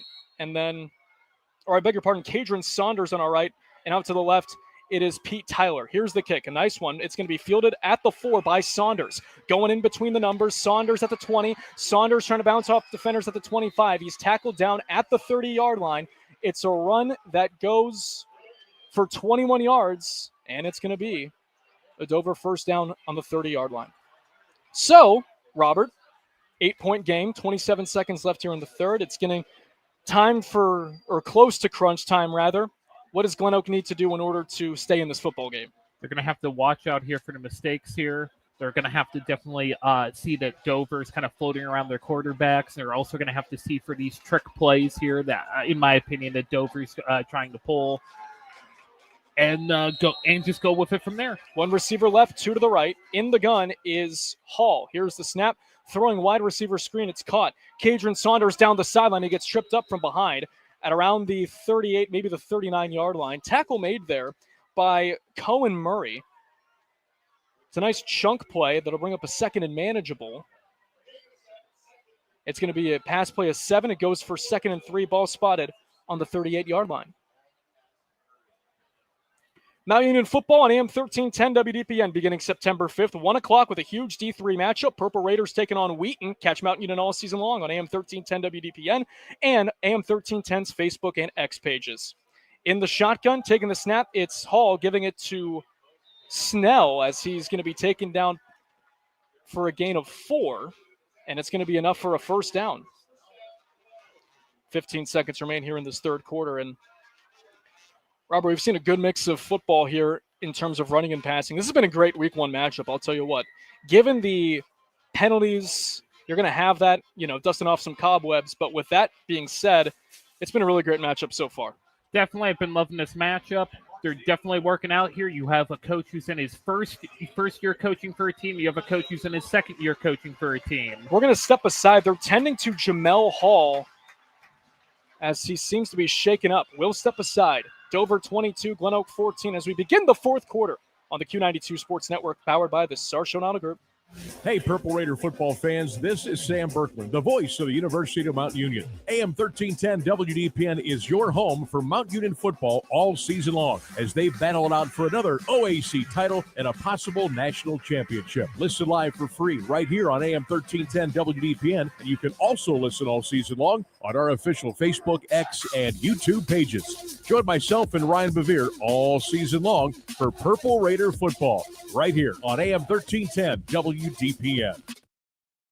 You're listening to High School Football presented by Sarshone Auto Group on the Q92 Sports Network. Time to put your fours up wherever you're listening. It's time for the final 12 minutes of regulation where Dover on top by 8, 22-14. Matt Corrali, Robert Coleman with you.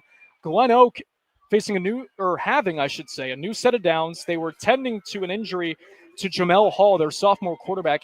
He is kind of limping, but he's coming back into the game. Hopefully you don't want to see him overdo it. But Hall feeling all right enough to go in the gun. He'll give it to Sneed. He's going to get wrestled down for a loss. Taken down by Jackson Kreiner. It's going to be a loss of 2, and it'll bring up a second down and 12, and Hall is limping to the sideline. He's out going after Dennison, you're right. Looked as though that I thought he was going to be taken out. He's still hobbling. Can't seem to put that much pressure on his right leg. You got to watch in these kind of situations. Reminds me that various cultures have changed around those kind of injuries in sports. You definitely got to watch. 3 receivers line out wide left. Hall in the gun takes the snap. He's going to throw, and he gets hit as well as there's a wide out screen complete to Tamarian Patterson. And it'll be taken out around the 47-yard line, and Hall is holding on to his left foot as he's seated now. It's going to be a third down and medium. We'll wait for a spot as he's being helped up by number 70, Nathan Eckert, one of his linemen, and he's really shaken up. I don't know how much longer he can go. He's walking off. One of the trainers are out there. And it looks as though that Evan Chrissy, who was the quarterback last year for Glenoak, Robert, is now going back in. He is now playing a lot of running back and receiver, but with this injury, he's now coming into the game under center. We have some whistles. At least you have that deep backfield where you can rely on other players to fill in positions for quarterbacks. Some teams barely even can muster up 2, let alone even their own quarterback. 3rd and 5 on the 47-yard line of Glenoak as they tend to Troyer. Wishing nothing but the best for him as Evan Chrissy coming in early fourth quarter with his team down 22-14. Back at quarterback as he was last year. The officials are talking behind him, and I don't think Chrissy knows. One of the officials had to be like, hang on a second, we got to talk about something. Both teams are lined up. They're like ready to go. Let's do it. But just keep playing as they're lined up. Our referee might address the crowd with something. He was holding onto his mic looking at him, still deliberating with his officials. We'll see what happens here. So they're going to put 10:56 back on the game clock, as right now it reads 10:41. So 10:56 back on the game clock. Dover up 22-14. We still have some more whistles here. Still trying to sort things out. Tell you what, they're anxious to get to playing. Definitely here. So we have an official timeout. Still chatting about something. We're going to keep it here. Matt Corrali, Robert Coleman with you. And Robert, just a nuts situation for Evan Chrissy. Whoa! I didn't mean to cut you off, but we have an unsportsmanlike conduct called on Glenoak. Something was said along the sideline of Dover.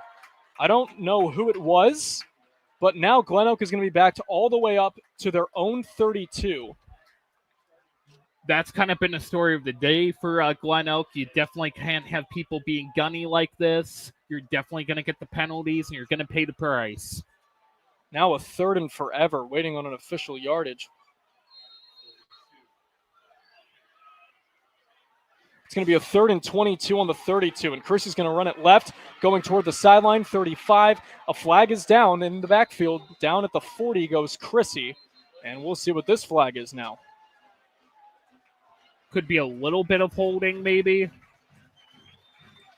Just a ton of penalties, and from the reaction to the Dover sideline and the crowd, that seems to be the case. This penalty might go against Glenoak.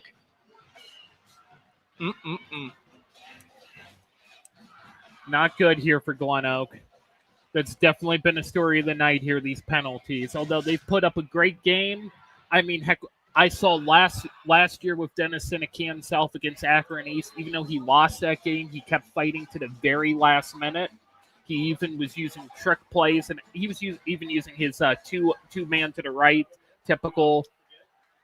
It's going to be a 4th and 20 now. They're on a punt. This is Tommy Strain on a booted away. We have whistles and a timeout called by Dover. Matt Reese burning his first timeout, and with that, we'll step aside. 10:41 left in the ballgame. It's Dover 22, Glenoak 14 here on the Q92 Sports Network, powered by the Sarshone Auto Group. Hey there, Rex Combs here, Rex in the Morning on AM 1310, inviting you to join myself, Jeff Mears, local news and sports, and Mark Johnson from the 3 News Weather Center in Cleveland, getting you up, getting you going, Monday through Friday from 6 to 10 a.m. We've got unforgettable favorites, music news, and more just for you. Rex in the Morning, where it's all about the music and the people who make it. Join us Monday through Friday mornings here on AM 1310 WDPN. You're listening to High School Football presented by Sarshone Auto Group on the Q92 Sports Network. 10:41 remains here in the 4th quarter. Dover on top, 22-14 on Glenoak. The Crimson Tornado defense forcing a punt. Matt Reese calling a timeout. Talked some things over with his guys. Didn't really like the formation that he was doing on the punt return. It's going to be Dante Clark to return for the Crimson Tornadoes. On to punt. It's going to be Tommy Strain. Strain ready to fill the snap as Clark standing on his own 29-yard line. Here's the snap. Strain catches it, and the boot is away. End-over-end kick. Clark calling a fair catch at around the 32 as he falls to the seat of his pants with the receiver right there. Another flag. Another penalty. What could this be? Did he make contact with Clark, who was calling a fair catch? Didn't look like it from up here. But now here we go. More talking with the officials. It may have been, if I were to put money on it. So here's our call.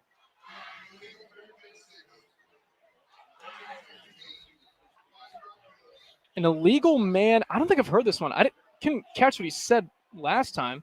It's like an illegal man on the catch. Oh my goodness. Something like Matt that. Reese is livid because he lost now 15 yards because of it. And this has just been a game we're going to need some detergent because a lot of laundry was out in the field. Yeah, but that's kind of week 1 for you, right? In essence, that could be very much a thing. If you were to guess any week where that would happen, it's this. 3 receivers line up wide left, 1 to the right. Weber in the gun. It's going to be McGarry to his left hip. Weber taking the snap. Wide out screen again. This time it's Dante Clark with room on the 40. 45, 50. Clark down the sideline, 40. Clark taken down at the 36-yard line as that was number 1, Evan Chrissy, along with number 45, Drew Delp on the stop. But a huge play there, flipping the field. It's a first down for Dover at the 34-yard line. If I was Dante Clark, I would have just ran that out into the sidelines, but he thought he had a pocket there he could get through, but it wasn't enough. 1 receiver out wide left. The lone man is Jacob Noretto. and trips right. Weber in the shotgun, fakes the handoff. It's going to be Weber on the left side, 30, and he's got out of bounds at around the 28-yard line. Run of 7 there, and it's going to bring up a 2nd and 3. You know who I see a lot of in Dieter Weber, I beg your pardon? Who? Fernando Mendoza. He's got the same build a little bit, and he kind of runs where he stands up strong and tall and poised, but when he runs, he kind of leans forward a little bit. Where did he go to school? Indiana. Well, I could also be the red talking. I don't know. I think he wears the same helmet that Mendoza wears too. 1 left, 3 to the right. They're sending a man in motion right to left in Cohen Murray. Here's the snap. Weber will screen it again. This is Clark going upfield now between the numbers 15. Going left. Davis Clark. Oh, what a spin move. 5. Touchdown Dover. Unbelievable from Dante Clark as this gets the student section fired up. And Dover now has their largest lead of the night. It's 28-14. I would say that Dante Clark, he reminds me a lot of Dylan Anderson from East Cam, especially how he just goes for it. He although they don't rely on him as much as they were relying on Dylan Anderson last year at East Cam, he definitely is that tool. Great catch and run there for 35 yards. Another touchdown for Dover. The first through the air, believe it or not, for Dieter Weber tonight. On to try the PAT, Jacob Noretto to hold Dante Clark. Here's a snap. It's good. Hold down. Kick on the way. His extra point is good. 9:56 left here in the ball game. It's Dover 29, Glenoak 14. You're listening to High School Football on the Q92 Sports Network, powered by our friends at the Sarshone Auto Group. Make sure you're following Q92 Sports on social media. We bring you the absolute best in local sports news, live play-by-play action, exclusive player and coach interviews, game day photos, and so much more. Never miss an update. Just search and follow at Q92 Sports across all your favorite platforms and subscribe today. Stay connected to the teams, the games, and the moments that matter most. Q92 Sports, your home for local sports. You're listening to High School Football presented by Sarshone Auto Group on the Q92 Sports Network. Dover 29, Glenoak 14, 9:56 left to go in the ball game on a 35-yard catch and run for a score from Dante Clark. Matt Corrali, Robert Coleman with you inside Crater Stadium. And this Dover offense, especially as the game has gone on, Robert, has really been putting on a show. Definitely here, too, especially with the highlight of Dante Clark. He's showing it. He's doing his spins. He's showing pretty much that he's next up to try out for the ballet. Noretto will kick it away. I like that. That was good. Back deep for Glenoak. On the left, it is Pete Tyler and number 14, Kadron Saunders. And what do we have here? Little end-around pass as this is going to be Tyler to the 17-yard line. That would be Pete Tyler. He kind of dropped the ball, and then for a moment, it looked like he didn't even know where it went until he recovered. Good thing he recovered it. Good save indeed. 9:48 left in this one. Glenoak, save, yeah. With their backup quarterback, Evan Christie, who was in this position last year. Will look to go. Actually, look who's coming out. Jamel Hall back on the field. Does look a lot better. No limps in his step, as this seems to be a case where they were tending to him on the sideline. He seems to be good to go. They got that pressure gun that kind of would stretch it out. Trips right are the Golden Eagles. Hall on the gun will give it. It's Snell left side past the 20 to the 23-yard line. It's going to be a gain of 6. It's going to be 2nd and 4.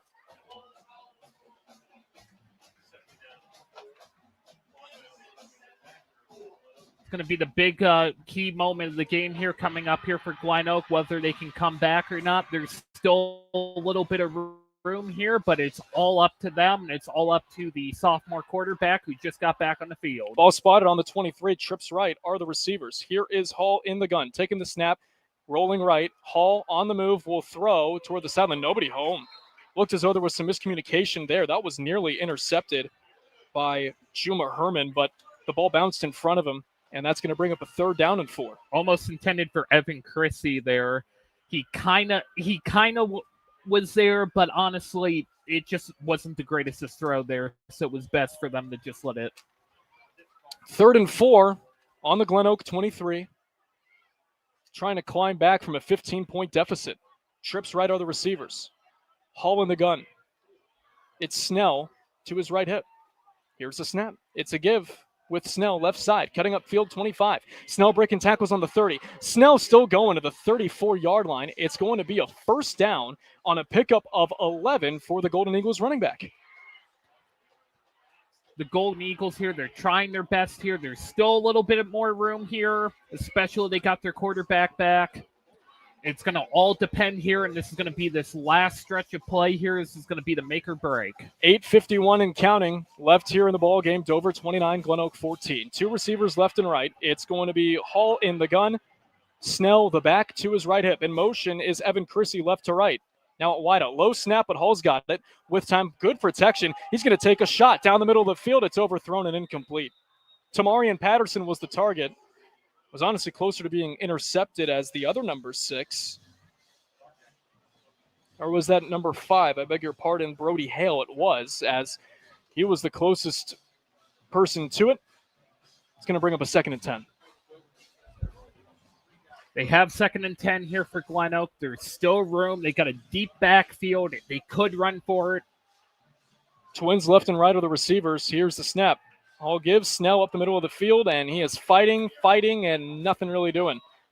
He falls forward to about the 41, and they'll mark him down there. A good effort running, because that play was dead to rights from the start. Instead, he turns it into something, and that something is a pickup of 7. That's going to bring up a 3rd down and 3.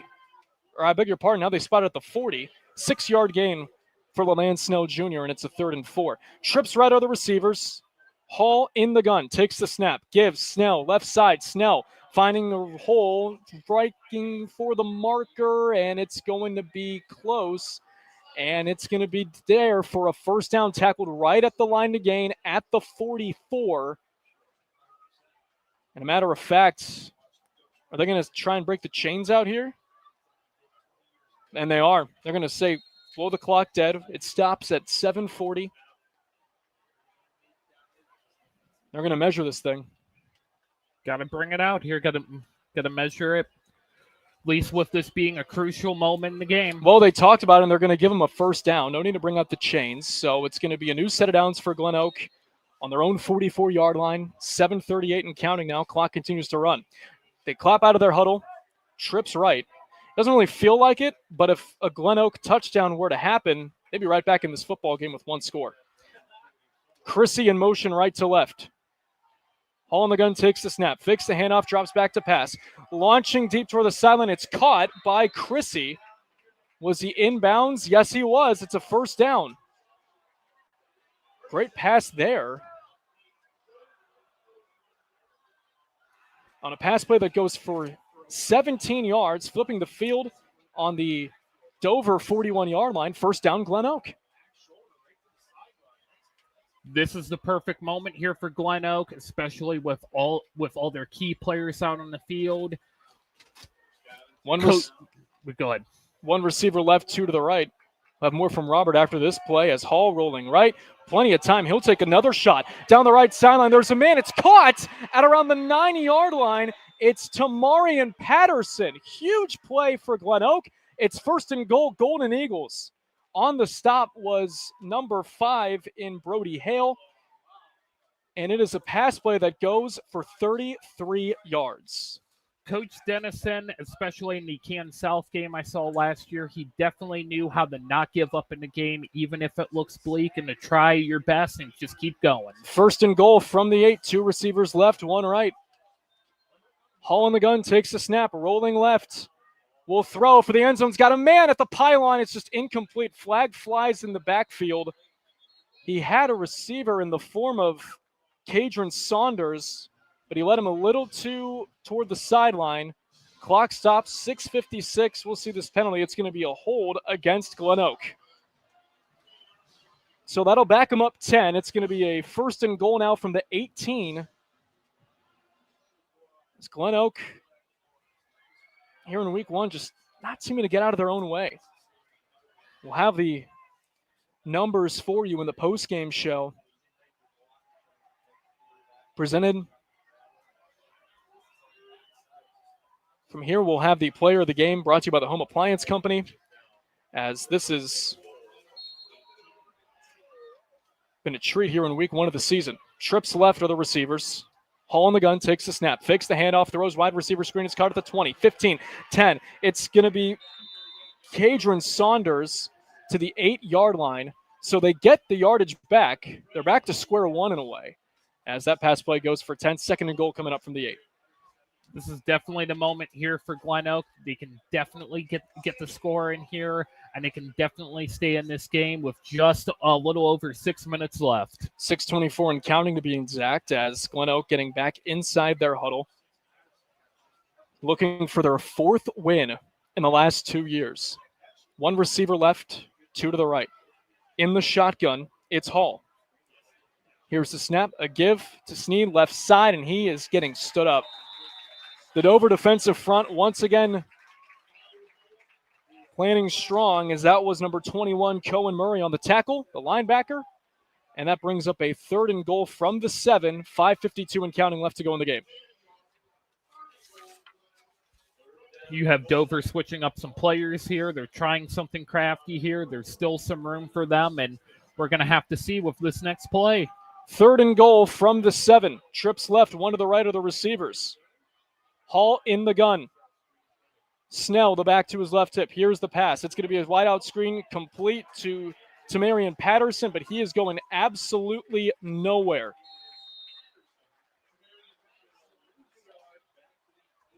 He's going to lose a yard. Back to the 8. And that'll bring up 4th and goal. 5:13 and counting left to go in this ball game. Dover 29, Glenoak 14. Here on the Q92 Sports Network. Golden Eagles with all 3 timeouts. Dover with 2 left here in this one. 4th and goal. Ball spot on the 8. Crimson Tornado fans are on their feet. Glenoak claps out of the huddle. 1 receiver out wide left. The lone man is Chrissy, 2 to the right. In the gun, Hall. Chrissy coming in motion left to right. And here's a snap. Hall rolling right immediately. Looking for a man in the end zone. Nowhere to go. He'll fire towards the back of the end zone. It is caught. Did he hang on? He did, for the Glenoak touchdown. Unbelievable catch from Tamarian Patterson. It's an 8-yard touchdown pass from Jamel Hall. And don't look now, but the Golden Eagles are back in this game. 29-20, Dover in front with 4:35 to go. He definitely backed that up. Glenoak's quarterback moved over to the side so he could see where the pocket was, see where it was clear, and threw it. It was almost a little bit unclear from up here, but it was good. Joey Kelly on to try the extra point to hold it. It's David Hawk. One of the players coming in later here, that looks to be number 53, Donovan Wagner, coming in on the offensive line. And here's the snap. It's good. Hold down, kick up, kick good. 4:35 left. Dover 29, Glenoak 21. You don't want to go anywhere because you'll miss a good one. We'll have the finish for you next. You're listening to High School Football on the Q92 Sports Network, powered by the Sarshone Auto Group. Hey, sports fans, if you love local sports as much as we do, make sure to head over to Q92radiosports.com. Think of us as your home for local sports news, from high school to college, all the way to the pros. We have area scores, local weather updates, and a quick and easy way to reach out and contact us. Best of all, it's the place to listen to all of our high school and Mount Union football games all season long. The home for Q92 Sports is Q92radiosports.com. You're listening to High School Football, presented by Sarshone Auto Group on the Q92 Sports Network. Matt Corrali, Robert Coleman here with you in Crater Stadium in Dover. Crimson Tornadoes on top, 29-21, with 4:35 left to go in this one. Jamel Hall to Tamarian Patterson, an 8-yard touchdown in the back of the end zone. Just a real great play, as Patterson had to deal with a hit or two on the come down as he caught that midair, being able to hold on to the football. Just incredible stuff. So Joey Kelly will boot it away.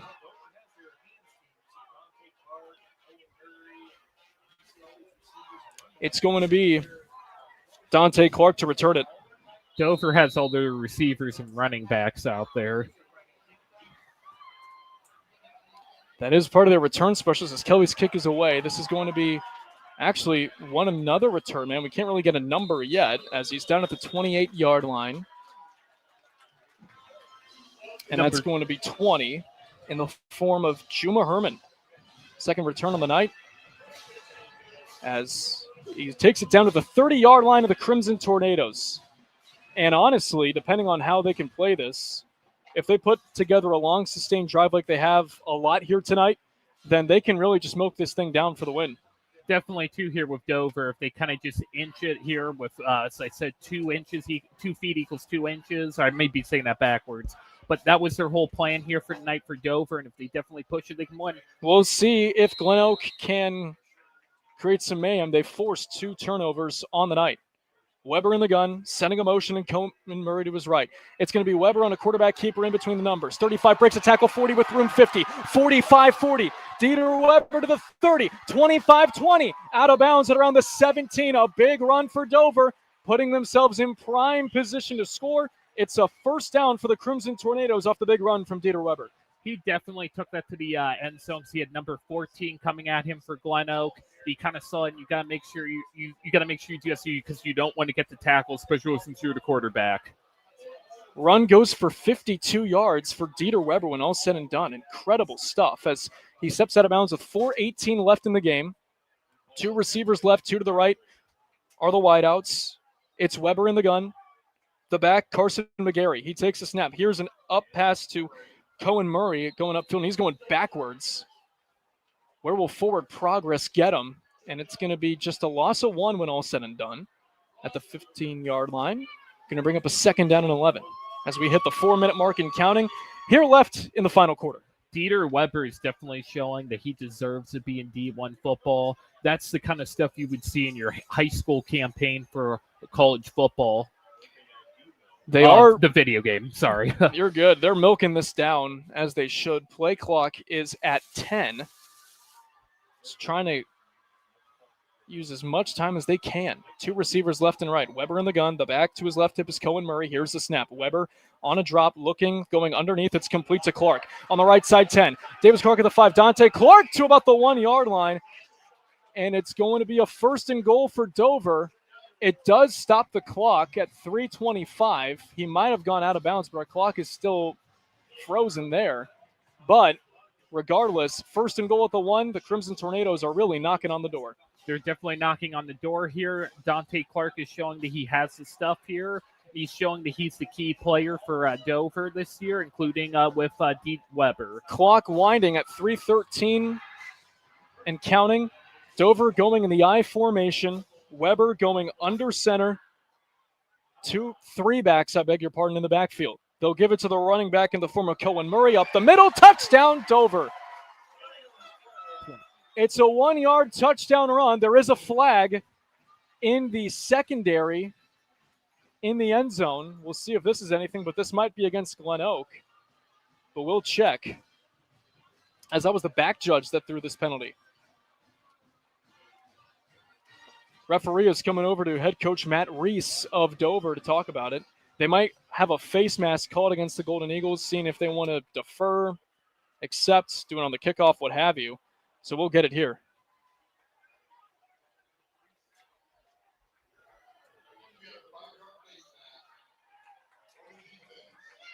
It is a face mask. All right, so the rule will be assessed on the kickoff. 6 points stay on the board for Dover. It is now 35-21. So Noretto on to boot it away to hold Dante Clark.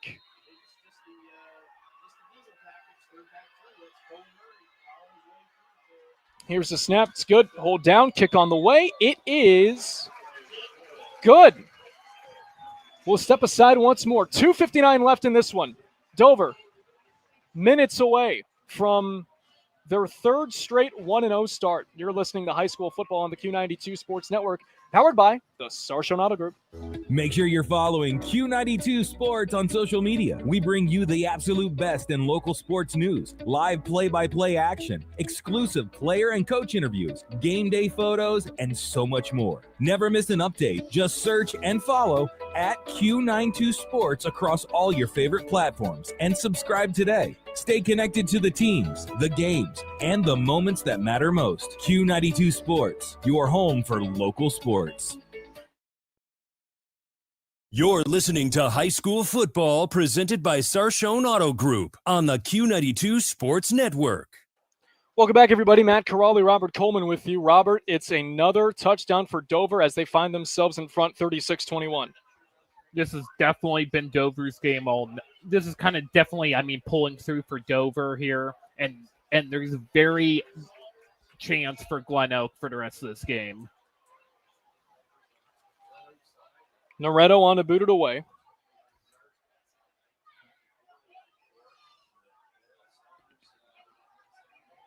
As two return men are back deep for Glenoak.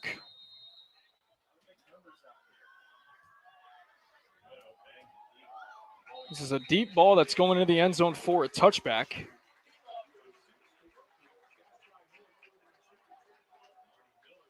And that will set up Glenoak on the 20-yard line. So, Robert, what are you looking for in terms of the road ahead for the Golden Eagles as they might fall in this one, but kind of talk about what you're expecting from them as this season rolls along? I think this was definitely a better game for the Golden Eagles this season than it was for last season. Last season, that was a 14-7 loss. There was a lot of issues on the field for them. There was a lot of offensive problems. They don't necessarily have the offensive problems this year.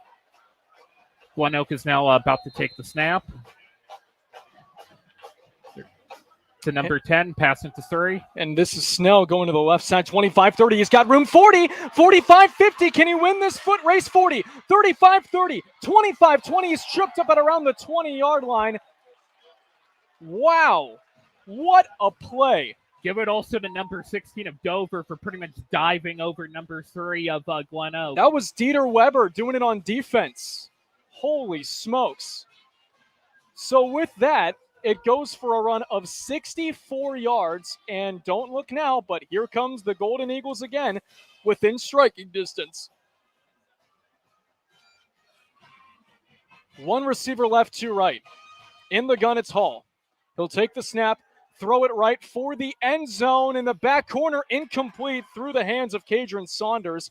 Good coverage there by number 5 in Brody Hale. That'll bring up a 2nd and 10 on the 16. There's one thing I learned about Coach Dennison: never count him out. Even in the one game I've seen of him, he always fought, and he has one of the most winniest records right now out of anybody playing tonight.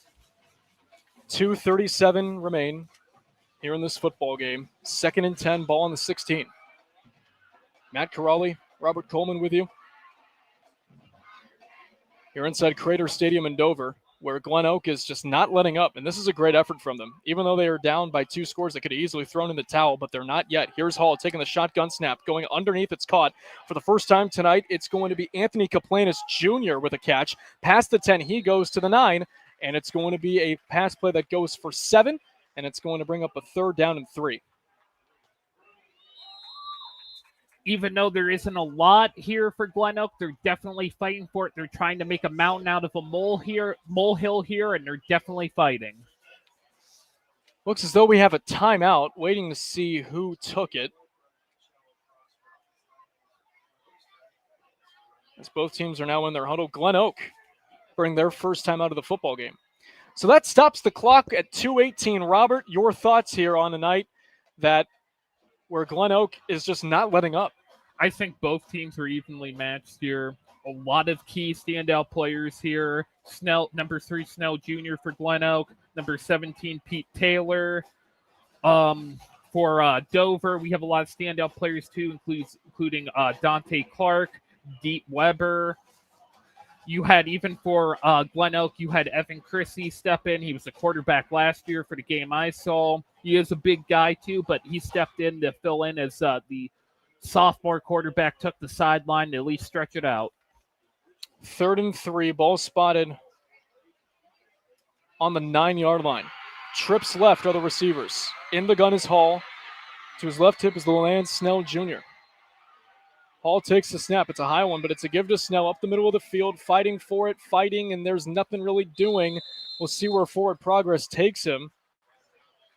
Doesn't look to be that he'll get a first down out of it. And there's going to be just stopped at the line of scrimmage.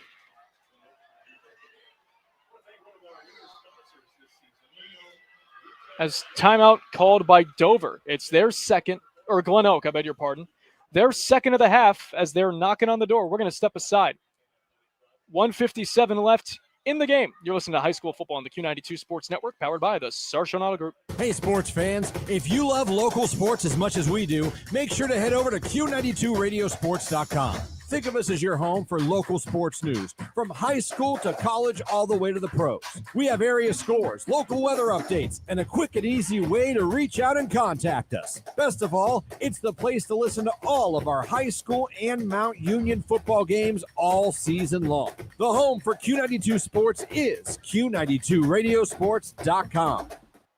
Welcome back, everybody. Matt Caralli with you, Robert Coleman here as well. 4th and 2 coming up for Glenoak. This is essentially, in essence, the game. Dover just needs a first down with Glenoak having a timeout with less than 2 minutes. Here's the snap. It's a give, Snell Jr., and he is going to be tackled down.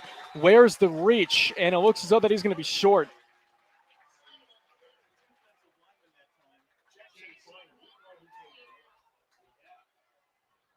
As that looked to be number 50 on the tackle, Alex Bonchevio. And where is the ruling? Are they calling it a first down? Oh my gosh, the Dover sideline is losing their mind. Oh, they say it's a turnover on downs. Look at the Crimson Tornado defense fired up. I guess there were some talks a little bit about where they're going to place the ball, but they give it to Dover.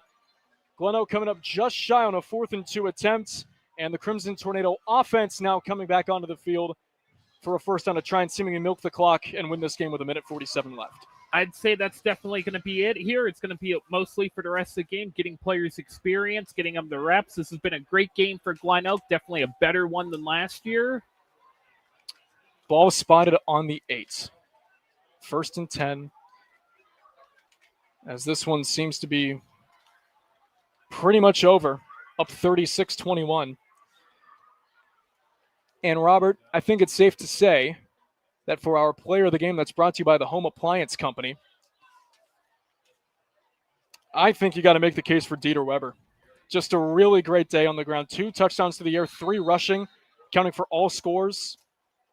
As Weber and his Crimson Tornadoes are in the eye. More thoughts after this snap as it's a handoff up the middle that looks to be number 21 and Cohen Murray for a couple.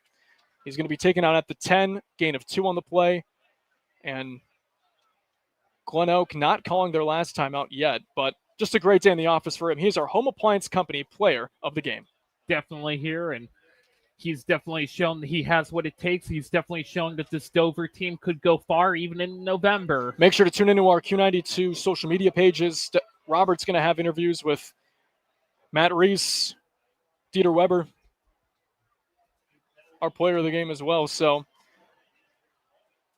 good stuff out of the Crimson Tornadoes tonight. As with a minute left, they're going to hand it off to, again, Murray. As we approach less than a minute left, it's going to be a 3rd and 8 on the 10. Dover players starting to line up at the 50,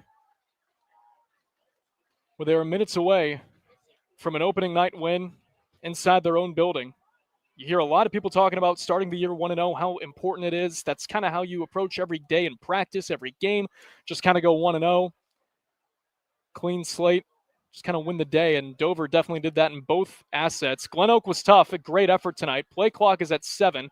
On 3rd and 4, they're just going to kneel this one out. Weber will lose about 2 yards there, but this one, as the clock winds down in the last 15 seconds, the Crimson Tornadoes celebrating on their way to the handshake line at midfield. Standing O here from the faithful here in Dover and Tuscarawas County. And as the game clock hits 0, you can put a tally in the win column for the Dover Crimson Tornadoes, 36-21 over Glenoak. As for the 3rd year in a row, Dover starts the year 1-0. We'll have more in the post-game show coming up, but first, we'll step aside. You're listening to High School Football presented by the Sarshon Auto Group right here on the Q92 Sports Network. Make sure you're following Q92 Sports on social media. We bring you the absolute best in local sports news, live play-by-play action, exclusive player and coach interviews, game day photos, and so much more. Never miss an update. Just search and follow at Q92 Sports across all your favorite platforms and subscribe today. Stay connected to the teams, the games, and the moments that matter most. Q92 Sports, your home for local sports.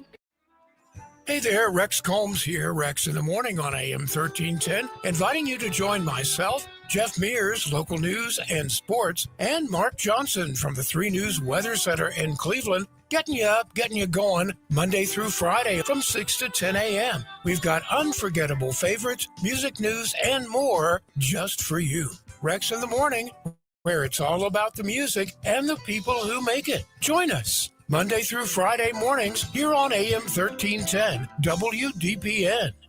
Make sure you're following Q92 Sports on social media. We bring you the absolute best in local sports news, live play-by-play action, exclusive player and coach interviews, game day photos, and so much more. Never miss an update. Just search and follow at Q92 Sports across all your favorite platforms and subscribe today. Stay connected to the teams, the games, and the moments that matter most. Q92 Sports, your home for local sports. Missed the big game? Don't worry. Q92 Sports has you covered. Head over to the Q92 Sports page on SoundCloud right now. From high school football, basketball, baseball, and softball to Mount Union football and basketball. We've got it all there for you to listen to in our massive archive that stretches from today's games all the way back to the launch of Q92 Sports in 2016. Follow Q92 Sports on SoundCloud today. Hey, sports fans, if you love local sports as much as we do, make sure to head over to Q92radiosports.com. Think of us as your home for local sports news, from high school to college all the way to the pros. We have area scores, local weather updates, and a quick and easy way to reach out and contact us. Best of all, it's the place to listen to all of our high school and Mount Union football games all season long. The home for Q92 Sports is Q92radiosports.com.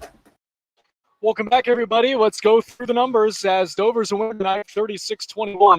The final total yardage, Glenoak outgaining Dover 399-315. They outpassed them as well, 216-42.